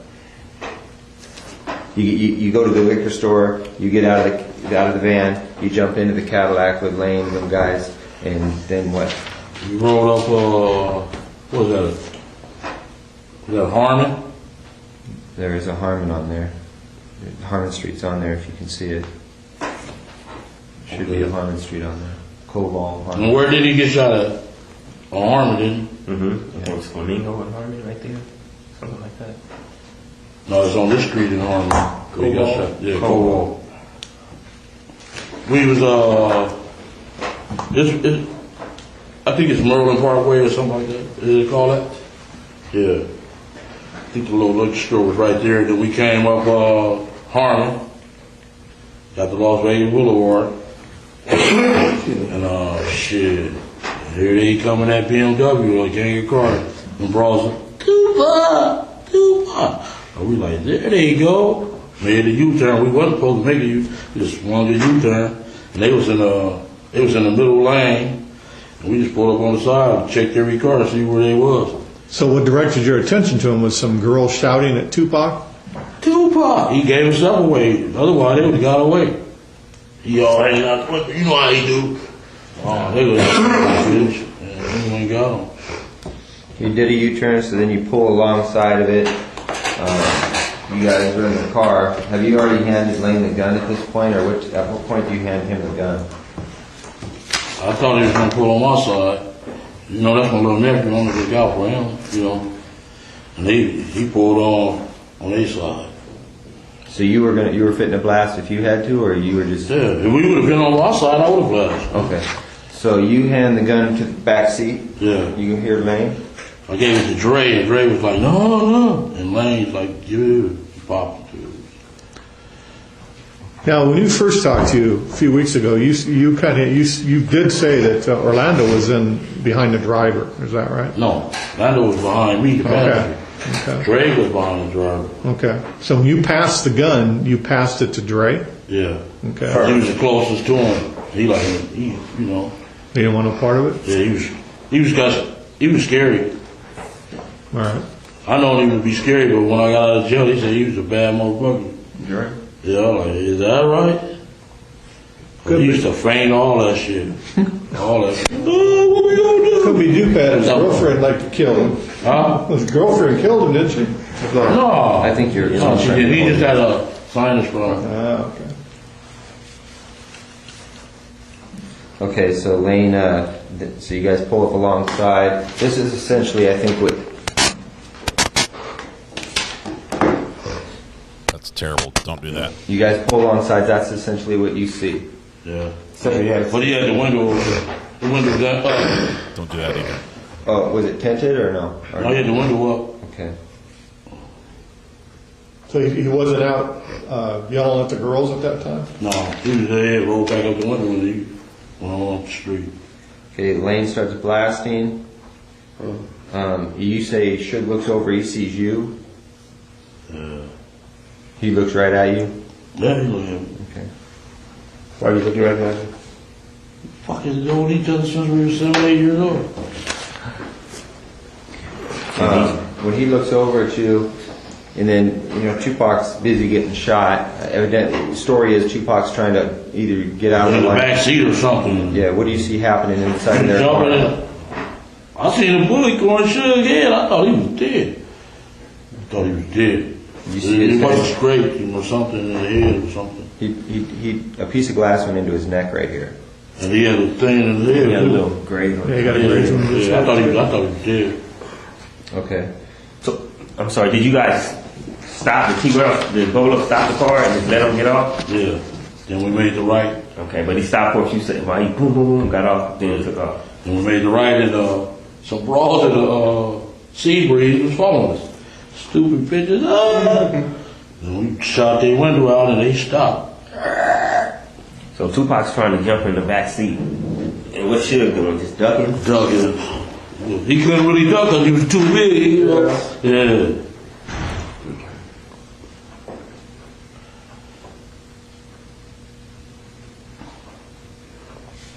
So you try to pass the gun to Dre. He says, "Fucking, I don't want it." Does he? And then you say, "Fucking," Orlando takes it. Yeah. Or wait, you give it to Dre, and Dre gives it to Orlando. Yeah. Yeah. Dre didn't want to do it. And Dre's doing like this when he's shooting, is when he's getting off? Yeah. Leave it back? Yeah. And once we got out of the car, he was acting like a bitch. Then I'm like, "Get a hold of yourself, bitch." Dre? Fuck, yes. What was he saying? Oh, what you doing on here? Man, shut the fuck up, bitch. What's wrong with this, Well, where did you go after the shooting? Went to the Monte Carlo. Did what? Real quick. Okay, so the shooting goes down. He's trying to get in the back seat. Suge's ducking out the way. You guys pull off, and followed by Sebring. A sea breeze, some bras. They ain't call y'all or nothing? The bras? I don't know. Can't hear you. Hey, come on, man. We been talking over. Man, we've been doing this so many times, man. Sebring. It all comes out. Lane starts blasting back on him. Yeah. So he had bullets left. Yeah. How many rounds did you say he shot in the Tupac in the car? If you had to, about 6 or 7. 6. And then how many times did he shoot at the girl? Twice. Just twice. Okay. Afterwards, when you guys are rolling, Just roll to the hotel. You go straight back to the hotel. I want to park the car by the carriage house. By the carriage house. You dumped the car and just left it there for. I mean, we left it there at the carriage. It's a parking lot on the opposite side of the carriage house. We left the car there and put the gun on the tire and left. On the tire, front wheel tire, back tire, what? Front tire. And then left. And left. Was there any bullet holes in the car? Because somebody said somebody shot back at you from. No, ain't nobody nothing like shot that. No, never no bullet holes in the car. Never. Okay. Which tire on the front? You're the passenger side or the passenger side? When Orlando was shooting, was the gun all the way out of the car? Was it in the car at all? Do you remember? We got the shells out of there, though. Did you? Yeah, we did. on your way to park the car? When you were leaving to go park the car? The next day. Understand. Bubble up there. So the next day, oh, you didn't go back the next day? We rolled back the next day. The gun was gone? The gun was on the tire. I left. The next day, though? I got in my car was, well, I was in a rental car. I don't know what they did with that after that. Well, Keith, man, you just got this gun from Zip. You don't want him implicated in the shooting. Now you've got a loose end because you put the gun out there on the street like that. Could come back to Zip because we don't know, and you don't know at this time whether it's registered to him, his people, whatever. That's kind of lame. No, that's not. Okay. He don't give a fuck about Zip. Yeah. He just no, at that time. No, he don't think like, you know what I'm saying? He ain't thinking like that. Well, why would you leave a gun? He's not thinking like, y'all thinking intelligent. Like Las Vegas. You just killed, they just did a big murder with it. They're not thinking like that. You want the truth or you want me to tell you a lie? You want me to lie? No, I want the truth. Okay, we left the fucking gun on the tire, dude. That's all. That's all. That's the last time I seen the gun. That's the last time you saw it. Yeah, they don't think like that. You want me to lie? I can throw it out. We don't get us anywhere. I just can't believe you do that in Compton. What's that? That's what they did. They don't think like that. We just left it on the tire. I guess I don't know what T Brown did with it or whatever. What he got. It wasn't our concern. We did what we had to do. Boom. Plus they don't. I drove back in my. Me and Lane drove back in the car. Went on home. Immediately after that? No, the next day. So what y'all do after y'all left the gun on the tire? Where'd you guys go? We smoked weed and drink. Yeah. Where? At the hotel? At the hotel. Party in the room? Yeah, y'all see the surveillance? I don't know. Okay, the carriage, you guys park it in that parking lot. Do you walk or does the van come by and you get in the van again? No, we walk. Okay, you walked over to the treasure or the Monte We walked right upside that Coca-Cola place. It's a little crosswalk that goes straight to the Monte Carlo. Okay, so you guys go back to your room. And they pulled up in the ambulance while we was standing right there. Take our bullshit. You guys on the street? What? We on Las Vegas Boulevard at the crosswalk, and they pull up at the ambulance right next to us. With him in the car already? Tupac and Chug in the car. And y'all just walked This is close. Did they see him? Chug see? He couldn't see out the ambulance because he wasn't really hurt. No, they couldn't see. We didn't give a fuck. We I'm talking about the ambulance was parked right here. Right next to us. That shit was funny as a bubble. So you guys continue, you party at the Monte Carlo or you go someplace else that night? You get strip club or anything like that? We was at the Monte Carlo. Okay. And you all four stayed together? Y'all four stayed together? T Brown and all of us we stayed together. By that time the van had come back around? Yeah, they came back. They came back. They didn't even know we did it. Y'all didn't tell them nothing? Y'all just act like nothing was going on? Nothing was going on. Let me say something real quick. It's weird. I know how, like the way Greg probably said, it's like, y'all just did this big thing, but to them, that dude's nothing. Yeah. Y'all don't care about him. They act like, They just act like he's a big thing and nothing. They like, he's nothing. He's dead. And when we got back, the war broke out. We'll get to that. So you guys go back, you just party, drink, smoke. It's not really discussed. Nobody's making a big deal about it. Everyone goes back to their room to go to bed. You talk to the girls about it at all?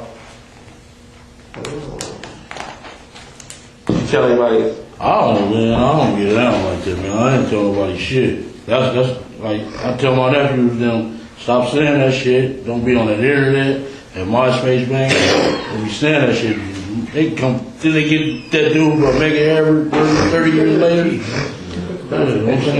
I think someone went to the bathroom. So is that what it is? Oh, no.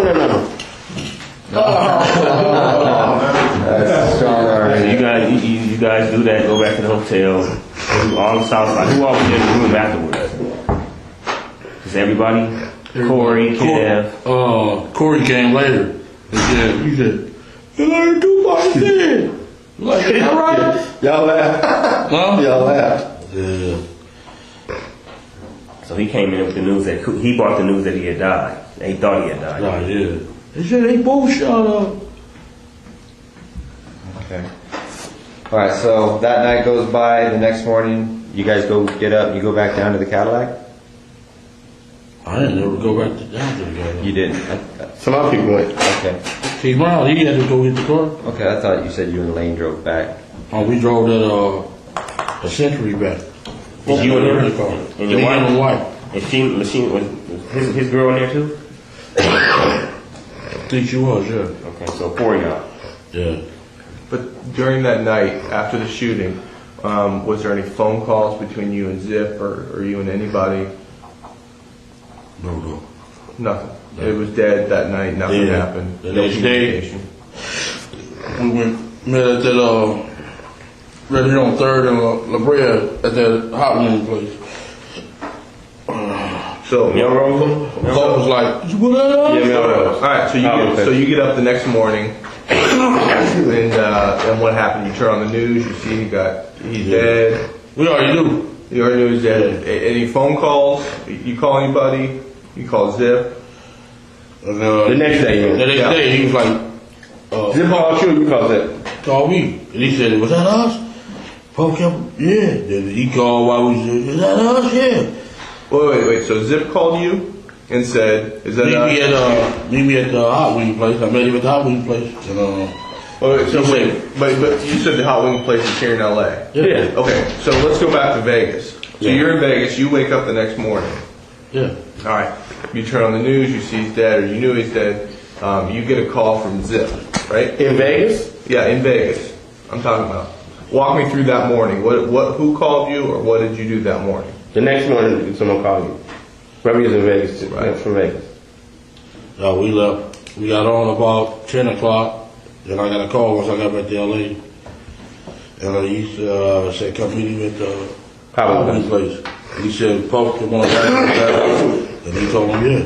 Okay. So let's go back to Vegas. What were you gonna do about the car? What were you going to do about the car, or what did you know was going to be done about the car or the gun? It wasn't my concern. You didn't care about it at all? Okay. I got my mother-in-law had rented my car. I had to worry about her car. And he had to worry about his car, shit. And I swear, Highway Patrol was going to pull his ass over, man. Y'all was So do you know if he had the gun with him still? I don't know. I know the Highway Patrol was on his ass for about at least 10, 15 miles. I know he was shitting bricks. You know what I'm saying? I'm like, damn. And you never know what happened to the gun. After T. Brown never talked about, No, I never knew. Okay, so you get back to LA the next day. Zip calls you, says, "Meet me at the hot wing place." Where at? Melrose. In my Peaks. Melrose and Bray. Yeah, where Peaks is? Yeah.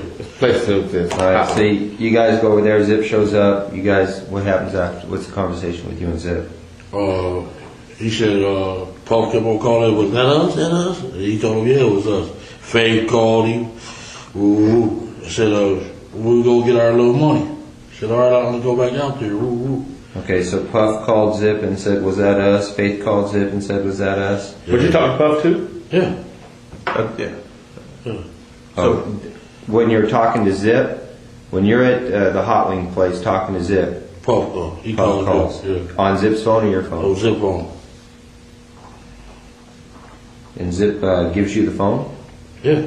Okay. People said, "Was that us?" And Zip was like, "Yeah, that's us." So everybody was happy. Yeah, man, they wanted, we needed some money, man, because y'all raided our house and took all our guns. You know what I'm saying? So that when you talk to Puff on the phone, does he ask you, "Was that us?" Yeah. And then you say, yeah. What's his response? He was happy as hell, shit. And did you ask him then about his money? About your money, I mean? When you going to get paid or whatever? No, I should say that on the phone. Zip go get our cash. Yeah. Zip line handles that part. Yeah. Okay, so you tell Zip we need to get paid. What does Zip say? I'm going to go back home and have it? Yeah, I'll get back with y'all. Yeah. I said they took our fuck raided our house and took our guns and all that shit. So yeah. Okay. The raids occur. Then I gave a beating. That was stupid as hell. For the south side, we gave a beating and all them motherfuckers told everything. Well, that's when everybody in the whole hood started. You guys. Yeah, man. I shouldn't have did that. That was the fucked up move I ever made. And was that after the guns were taken from the hood? You know, police was raiding the houses, or was it before? It was before our ass. I don't remember. I know we gave a meeting at the park at Cerritos. Them bitches went and told everything, man. And everybody, both clicked. I mean, it was a temple and whatever. All of us clicked. Yeah, all clicked right together. Yeah. Yeah, man, a park in Cerritos. What's the name of that park? Regional Park on Belleville. There's all in that first affidavit anyway. We read all that shit. Okay, so you called the meeting though? Yeah. Okay. We read that whole affidavit. You know what I'm saying? We know what's up. So you called the meeting to discuss the incident? Yeah. Okay. And then, and everybody like, we heard you got your $1 billion, man. We gonna kick in. You gonna get your punk ass out of my face, bitch. You know? Right. Alright, so, meeting takes place, people are complaining, they want the money. You at some point, you reach out again for Zip, or how do you try to get paid? I kept calling his ass. And, the next time we seen him was, where was his ass at? Was he avoiding you? Yeah. We met him at Roxbury. On purpose? You ran into him, or you guys had a call? Yeah, a meeting. Who set that up? I did. So you called Zip, you finally got a hold of him, you told him I love you? He said, I'm back out here to meet me at Roxbury. That club on Sunset? Yeah. And they were shooting pool, and them Don Moon Riders ready to beat their ass. Who's they? Zip and who else? Zip, D-Mac, who was that? Fleetwood. Fleetwood? Yeah. Do they hang with Flint? Yeah. Was Flint out by then? No. Okay, then y'all meet, and then what? We meet? Now, when you have a meeting, is D-Mac and Fleetwood all of them there with you guys? No, it was just me and him. I was talking to him. What's up with the cat? And he ain't gave it to me yet. And D-Mac told me that shit. He said, man, Zip got that money. He like, huh? He didn't say that like though, because you thought he was still trying to get the money, right? Yeah. I'm talking about he told me this past summer. And what's they fell out behind all that shit. When you guys met at the Roxbury, how long, how much time passes before I'm sorry. After that Halloween place?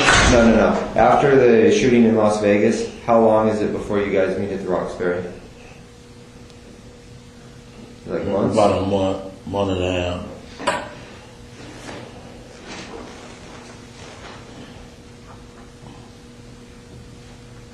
And so he tells you that Puffy hasn't paid him yet, right? Yeah. All right, and what do you tell him? That, you know, what's up? What the fuck? I need money. Yeah. We need money, motherfucker. They took our guns, all that shit. We need some money. And you want to make got millions, more than, you know. And your business that shut down, you wasn't doing no business, nothing. Y'all ran my Colombian out of town, man.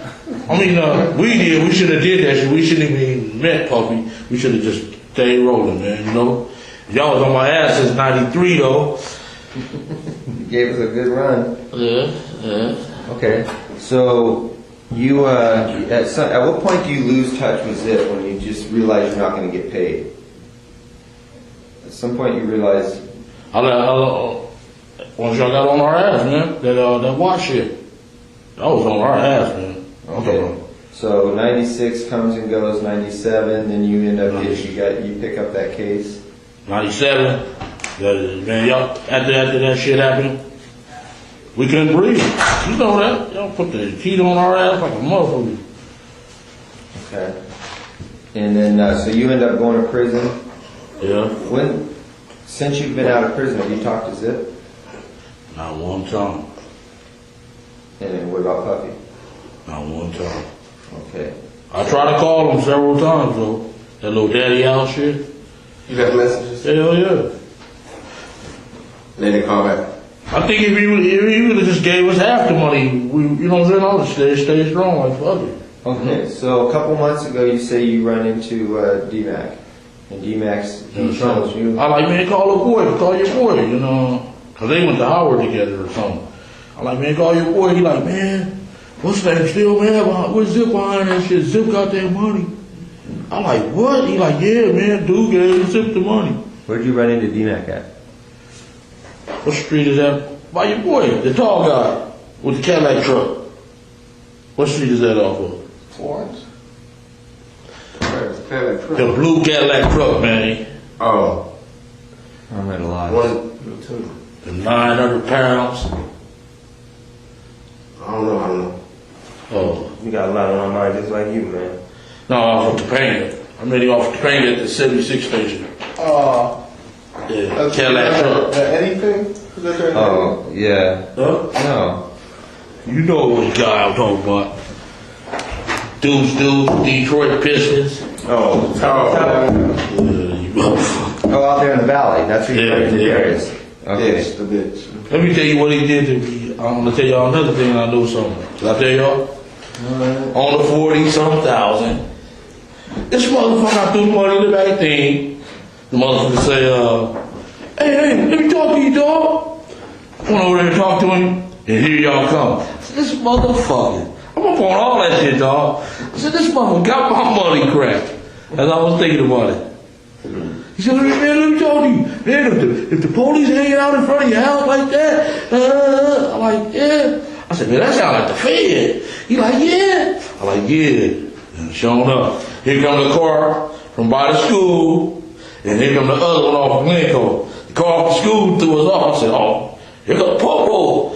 I jumped in the car, and here comes that other car. Woo! Ah! Stopped right at me, man. And grabbed him, and he like, man, look at the gun, look at the gun. I'm like, you going to jail, dude. And he like, yeah. Dude, handcuffed his ass, put him in another car, and let him go before us. I said, oh, that motherfucker snitching, man. Tell you, I'm up on all that shit, man. Y'all shit is easy, though. I swear. Yeah, they handcuffed me for it. Huh? There he go with his gun.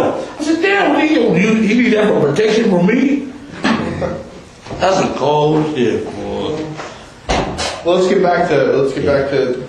Okay, you run into D-Mac in the valley a couple months, 3 months ago. Yeah, in like August, summertime. Talking about this year? Yeah. And you tell him, hey, call your boy, call Puffy. Yeah. And he tells you. And Zip got paid. They fell up behind that old shit. Plus, Big got killed.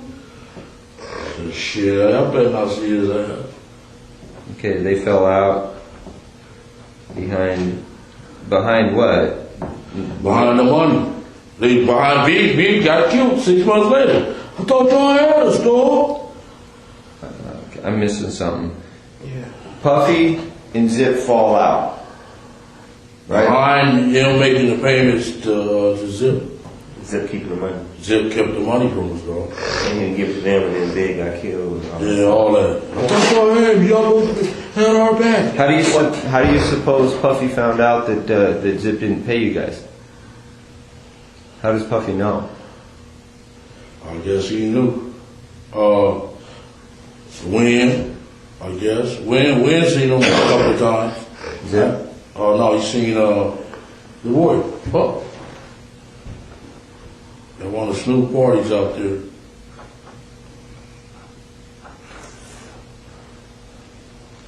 In New York? No, it was ain't nothing but a gangster party. Long Beach? Claremont. His house. Yeah. They all on pictures and everything. He came. I said, man, you didn't call me. No, dog. I got you on else in there. Motherfucker. I said, you get the number. You got the number. We call. Motherfucker. You know what I'm saying? Well, I would see his ass, man, give me the jewelry and everything, you know? Stupid motherfucker. Okay, so Zip doesn't pay you. Puffy's pissed off because Puffy did make the payment. You have any idea what amount of money Puffy paid? D-Mac didn't say it. Okay, so D-Mac tells you they fell out on that whole thing. You think that Wynn had probably talked to Puffy about the money at one of these Snoop Dogg parties? Bob said he didn't. He just gave him the number. I heard Kiwi out. We go to the number. We called him up with a number, phone call. Puffy gave Wynn his number? Yeah. I said, you let him give you a number? That was so stupid. Why you get the jewelry? Let me all, you know what I'm saying? Collateral. Yeah. Okay. But you left a message when you get the number? What? You called and left a message? Yeah, he ain't answer. The man got about 50 phones. He throw that shit away. The phone's easy, man. All right. And what about you? You also said that that Kane told you something about Zip. Yeah, he said Zip got the money. He fell out. When was that? When did Kane tell you that? When did I get out on that violation? That was 2005. Kane's name is Gregory. Yeah. How about Pete? How much time they gave Pete? Pedro Hill? Yeah. Shit, I think he got 5-6 years, didn't he? Ooh. God damn, hurt.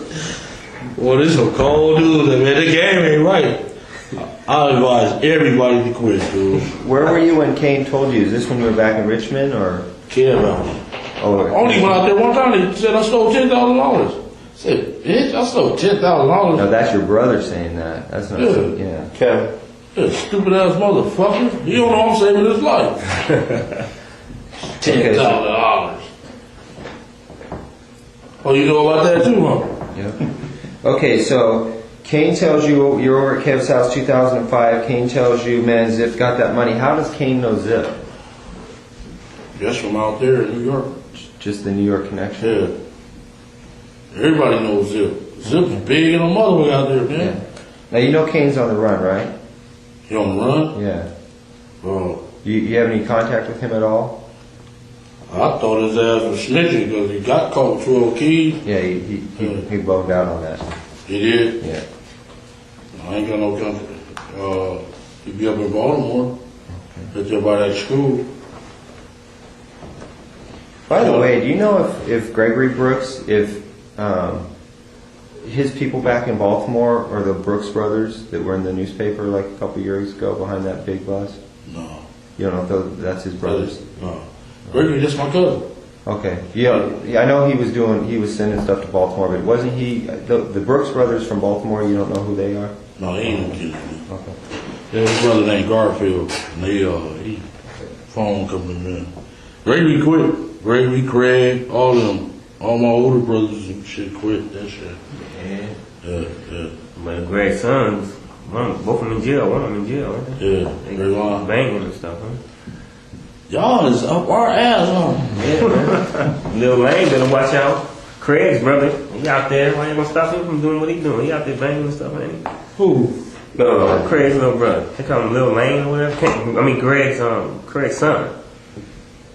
They call him Little Lane? Something like that. No, they don't. Mando or some shit. I don't know. Something like that. Baby Mando? Yeah. I think one of the last things is, what makes you think though that now that you'd be able to talk to either like Zip or somebody in person? KPD, I know I got you. I know you're KPD, but listen, they had a fall. Seriously though, I mean this is. Man, I would go ask Puffy. Man, I would. Puffy's Puffy. You're KPD. Puffy's Puffy. Okay, and now he knows that, you know, you can't afford to be making any mistakes right now about the ghosts that are in his closet. And, you know, all of a sudden Keefy Deach comes up out of nowhere and starts wanting to talk about the murder of Tupac. He couldn't really come like that. I ain't gonna come out. Give me my money, man. Give me my money. But I'm saying, I'm just, from my standpoint, he wouldn't just come up to him like that. He'd have to create a scenario where he'd feel comfortable. Well, then let's talk about creating like I give you an example of what I would think. Like, maybe like... All right, y'all find out where he at in the club. No, listen to me. You wouldn't just have him just pop up on the dude. No. You create a situation maybe like where Keefy was in town he was doing well. Maybe Keefy had a business and that he was putting together, a clothes business or something like that. He'd come at him like that, and then they would kick it, and then the conversation would come up. I mean, you wouldn't just have him just walk up on him like that. Right. We don't know how to create that. That's why we need your guys. Because I mean, Puppy, you know my input. give me that. Exactly what I want. Is your how many you think you can have? You looking for him? No. I've been looking for his ass. Believe me. You know that too, right? Yeah. When I run into at the club, man, when he got that walk of fame, motherfucker, I was right there. But what I'm saying is, that's dark. But what I'm saying is, too many of y'all around here. He's not going to just give you a straight conversation. He's going to feel comfortable. So you got to create something that's comfortable for him. I mean, I know how you're thinking, but it's been a while. He's sophisticated. He's scared. I'm just saying maybe you have to create some type of... They know they don't want to mess with you. They don't want you coming at them wrong. He embraced it when? You know what I'm saying? He ain't, my boy, you know what I'm saying? He cool like with women like that? Yeah, he going to embrace the shit out of us. And it stops. Why is Higgins kissing hindquarters of Davis?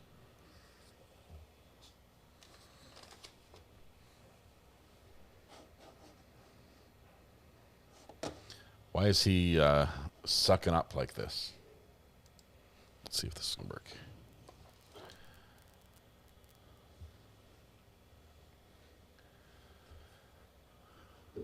The feed stops from court.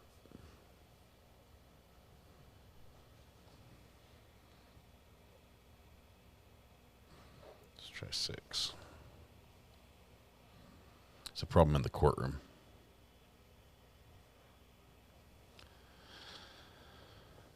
To keep him talking, I think Higgins has a man crush on Davis. Because they both came from the hood, right? They both came from the same neighborhood. He's like, I'm one of y'all. You know, I'm one of you. You remember I saw you. I shook your hand. No, he wouldn't do that. He's smarter than that. No, you guys don't understand. He doesn't care about this. He's playing point guard and defending Davis. I think it's more than just good cop, bad cop. In the dramatic reading.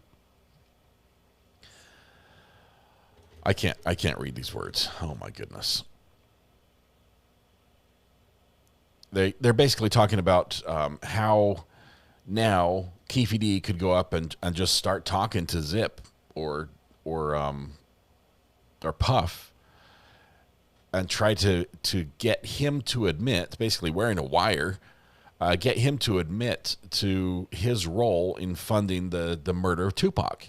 And he says, I can do it because I'm Keefy D. They just, I am who I am, and they're going to come up and, they're going to give me a hug.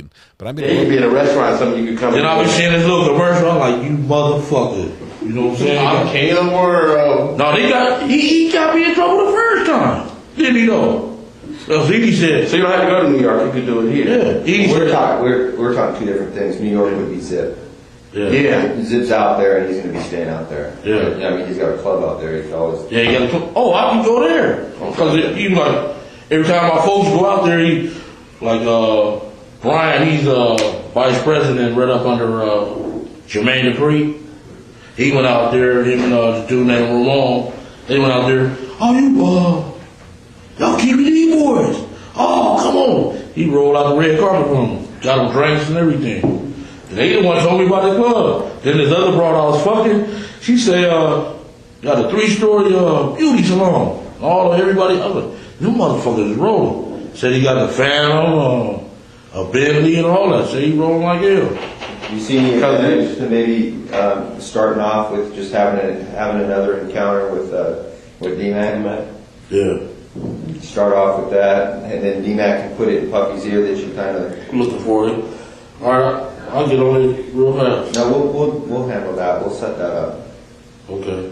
Because what ends up happening is if you take control of the situation, you start making some progress we're not ready to deal with yet, then, basically you don't have to do anything. Just take your time. Yeah, it takes time. We'll tell you when you need to be somewhere and make arrangements. All right. And that'll put it in his ear because he do go get D-Mac every time we come out here. Okay. That's his boy, yeah. Okay. All right, well then on to, I think that's a wrap for that whole entire event. These are two of the girls that Darren found. Can I ask a question real quick? Yeah. How long is our meeting going to be today? Do we have a time frame? We're out of here in 15 minutes. Oh, okay. Hey, do you know how to get a hold of DMAC right now? You're more than welcome. You can get a hold of DMAC. Stay long if you want. Knows what? Great. Yes. Basketball player. Buy weed from him every day. All right, that's cool. Tell Tommy to go buy some weed from him. Barbershop over on 3rd or Beverly? I've got that DMAC. That's all girl. I've got that. You know her, right? Yeah, I know where he's at. Look at that. She got fat. Yeah, that's the wrong. What about this one here? Yeah, he can get the. That's the one that big phone? How old is this picture right here? Okay, are those the two girls that were in the live party that night? Yeah. Okay. And what are their names? And go squeeze Right here. DJ Quick by the ball. I'm serious. He get that shit up quick. Ask a question. Yeah. Go boy. Those two girls you see What's there. their name? What are their names? Michelle and Jewel. Yeah, and the others were the two girls that you talked about At the being party. in the live party that night and, Yeah. and getting close to Yeah. Puffy and Biggie, All is that right? All that, yeah. It was wrong to set that shit up. For sure. Now you know that from being there, or you know that from That's after? it. Being here, dog. Okay. I'm not telling you, dog. Did you get any other insight on that from anybody else, or you keep ED? People We know the streets, dog. So you just saying from that alone? He said he watched They was out of place. They shouldn't have been there in the first place. They from Death Row, so Yeah, they he ain't said got when no we seen business it there. was odd.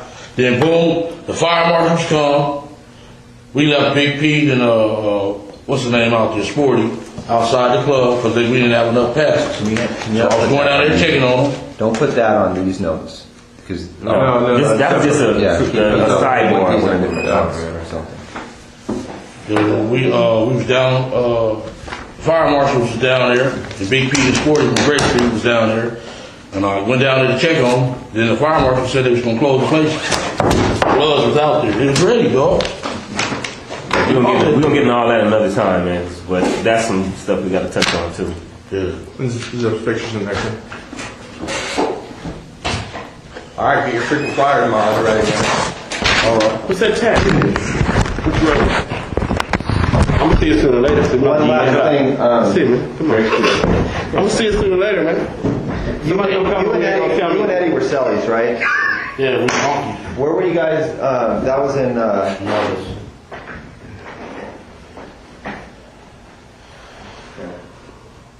But I wanted to ask you something. Excuse me. What do you know his last name to be? Sammy Samuels. Huh? Sammy Samuels. Samuels. Sammy Samuels. Oh, okay. He asked me a question. I find out anything else. I want to ask you one more thing.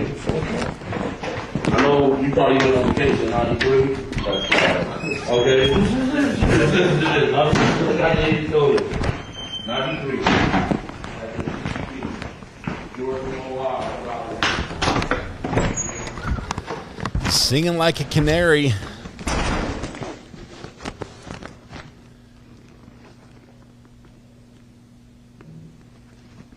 I don't know who recorded that, but they did. And it's terrible. Okay, it appears as though Exhibit 117 is now over. Anything else that you wanted to present Thank today, goodness. Steve? No, 2009 is not as long, but I think we just give them a break now. Okay, sounds good. At this time, we will recess for the evening. We're coming back at 9 a.m. tomorrow. During this recess, you are admonished not to talk or converse amongst yourselves or with anyone else on any subject connected to the trial, or read, watch, or listen to any report or commentary on the trial of any person connected with this case by any medium of information, including without limitation, newspaper, television, the internet, radio, or form or express any opinion on any subject connected with the trial until the case is submitted to you. We'll see you back tomorrow. Thanks, guys. Is that for sure? Big stretch from Keefy D. I guess it's easy to sleep through you ratting out all your friends to the popo, because that's how it went down. I don't know. What do you think? Was he telling the truth, or was he spinning the yarn the entire time?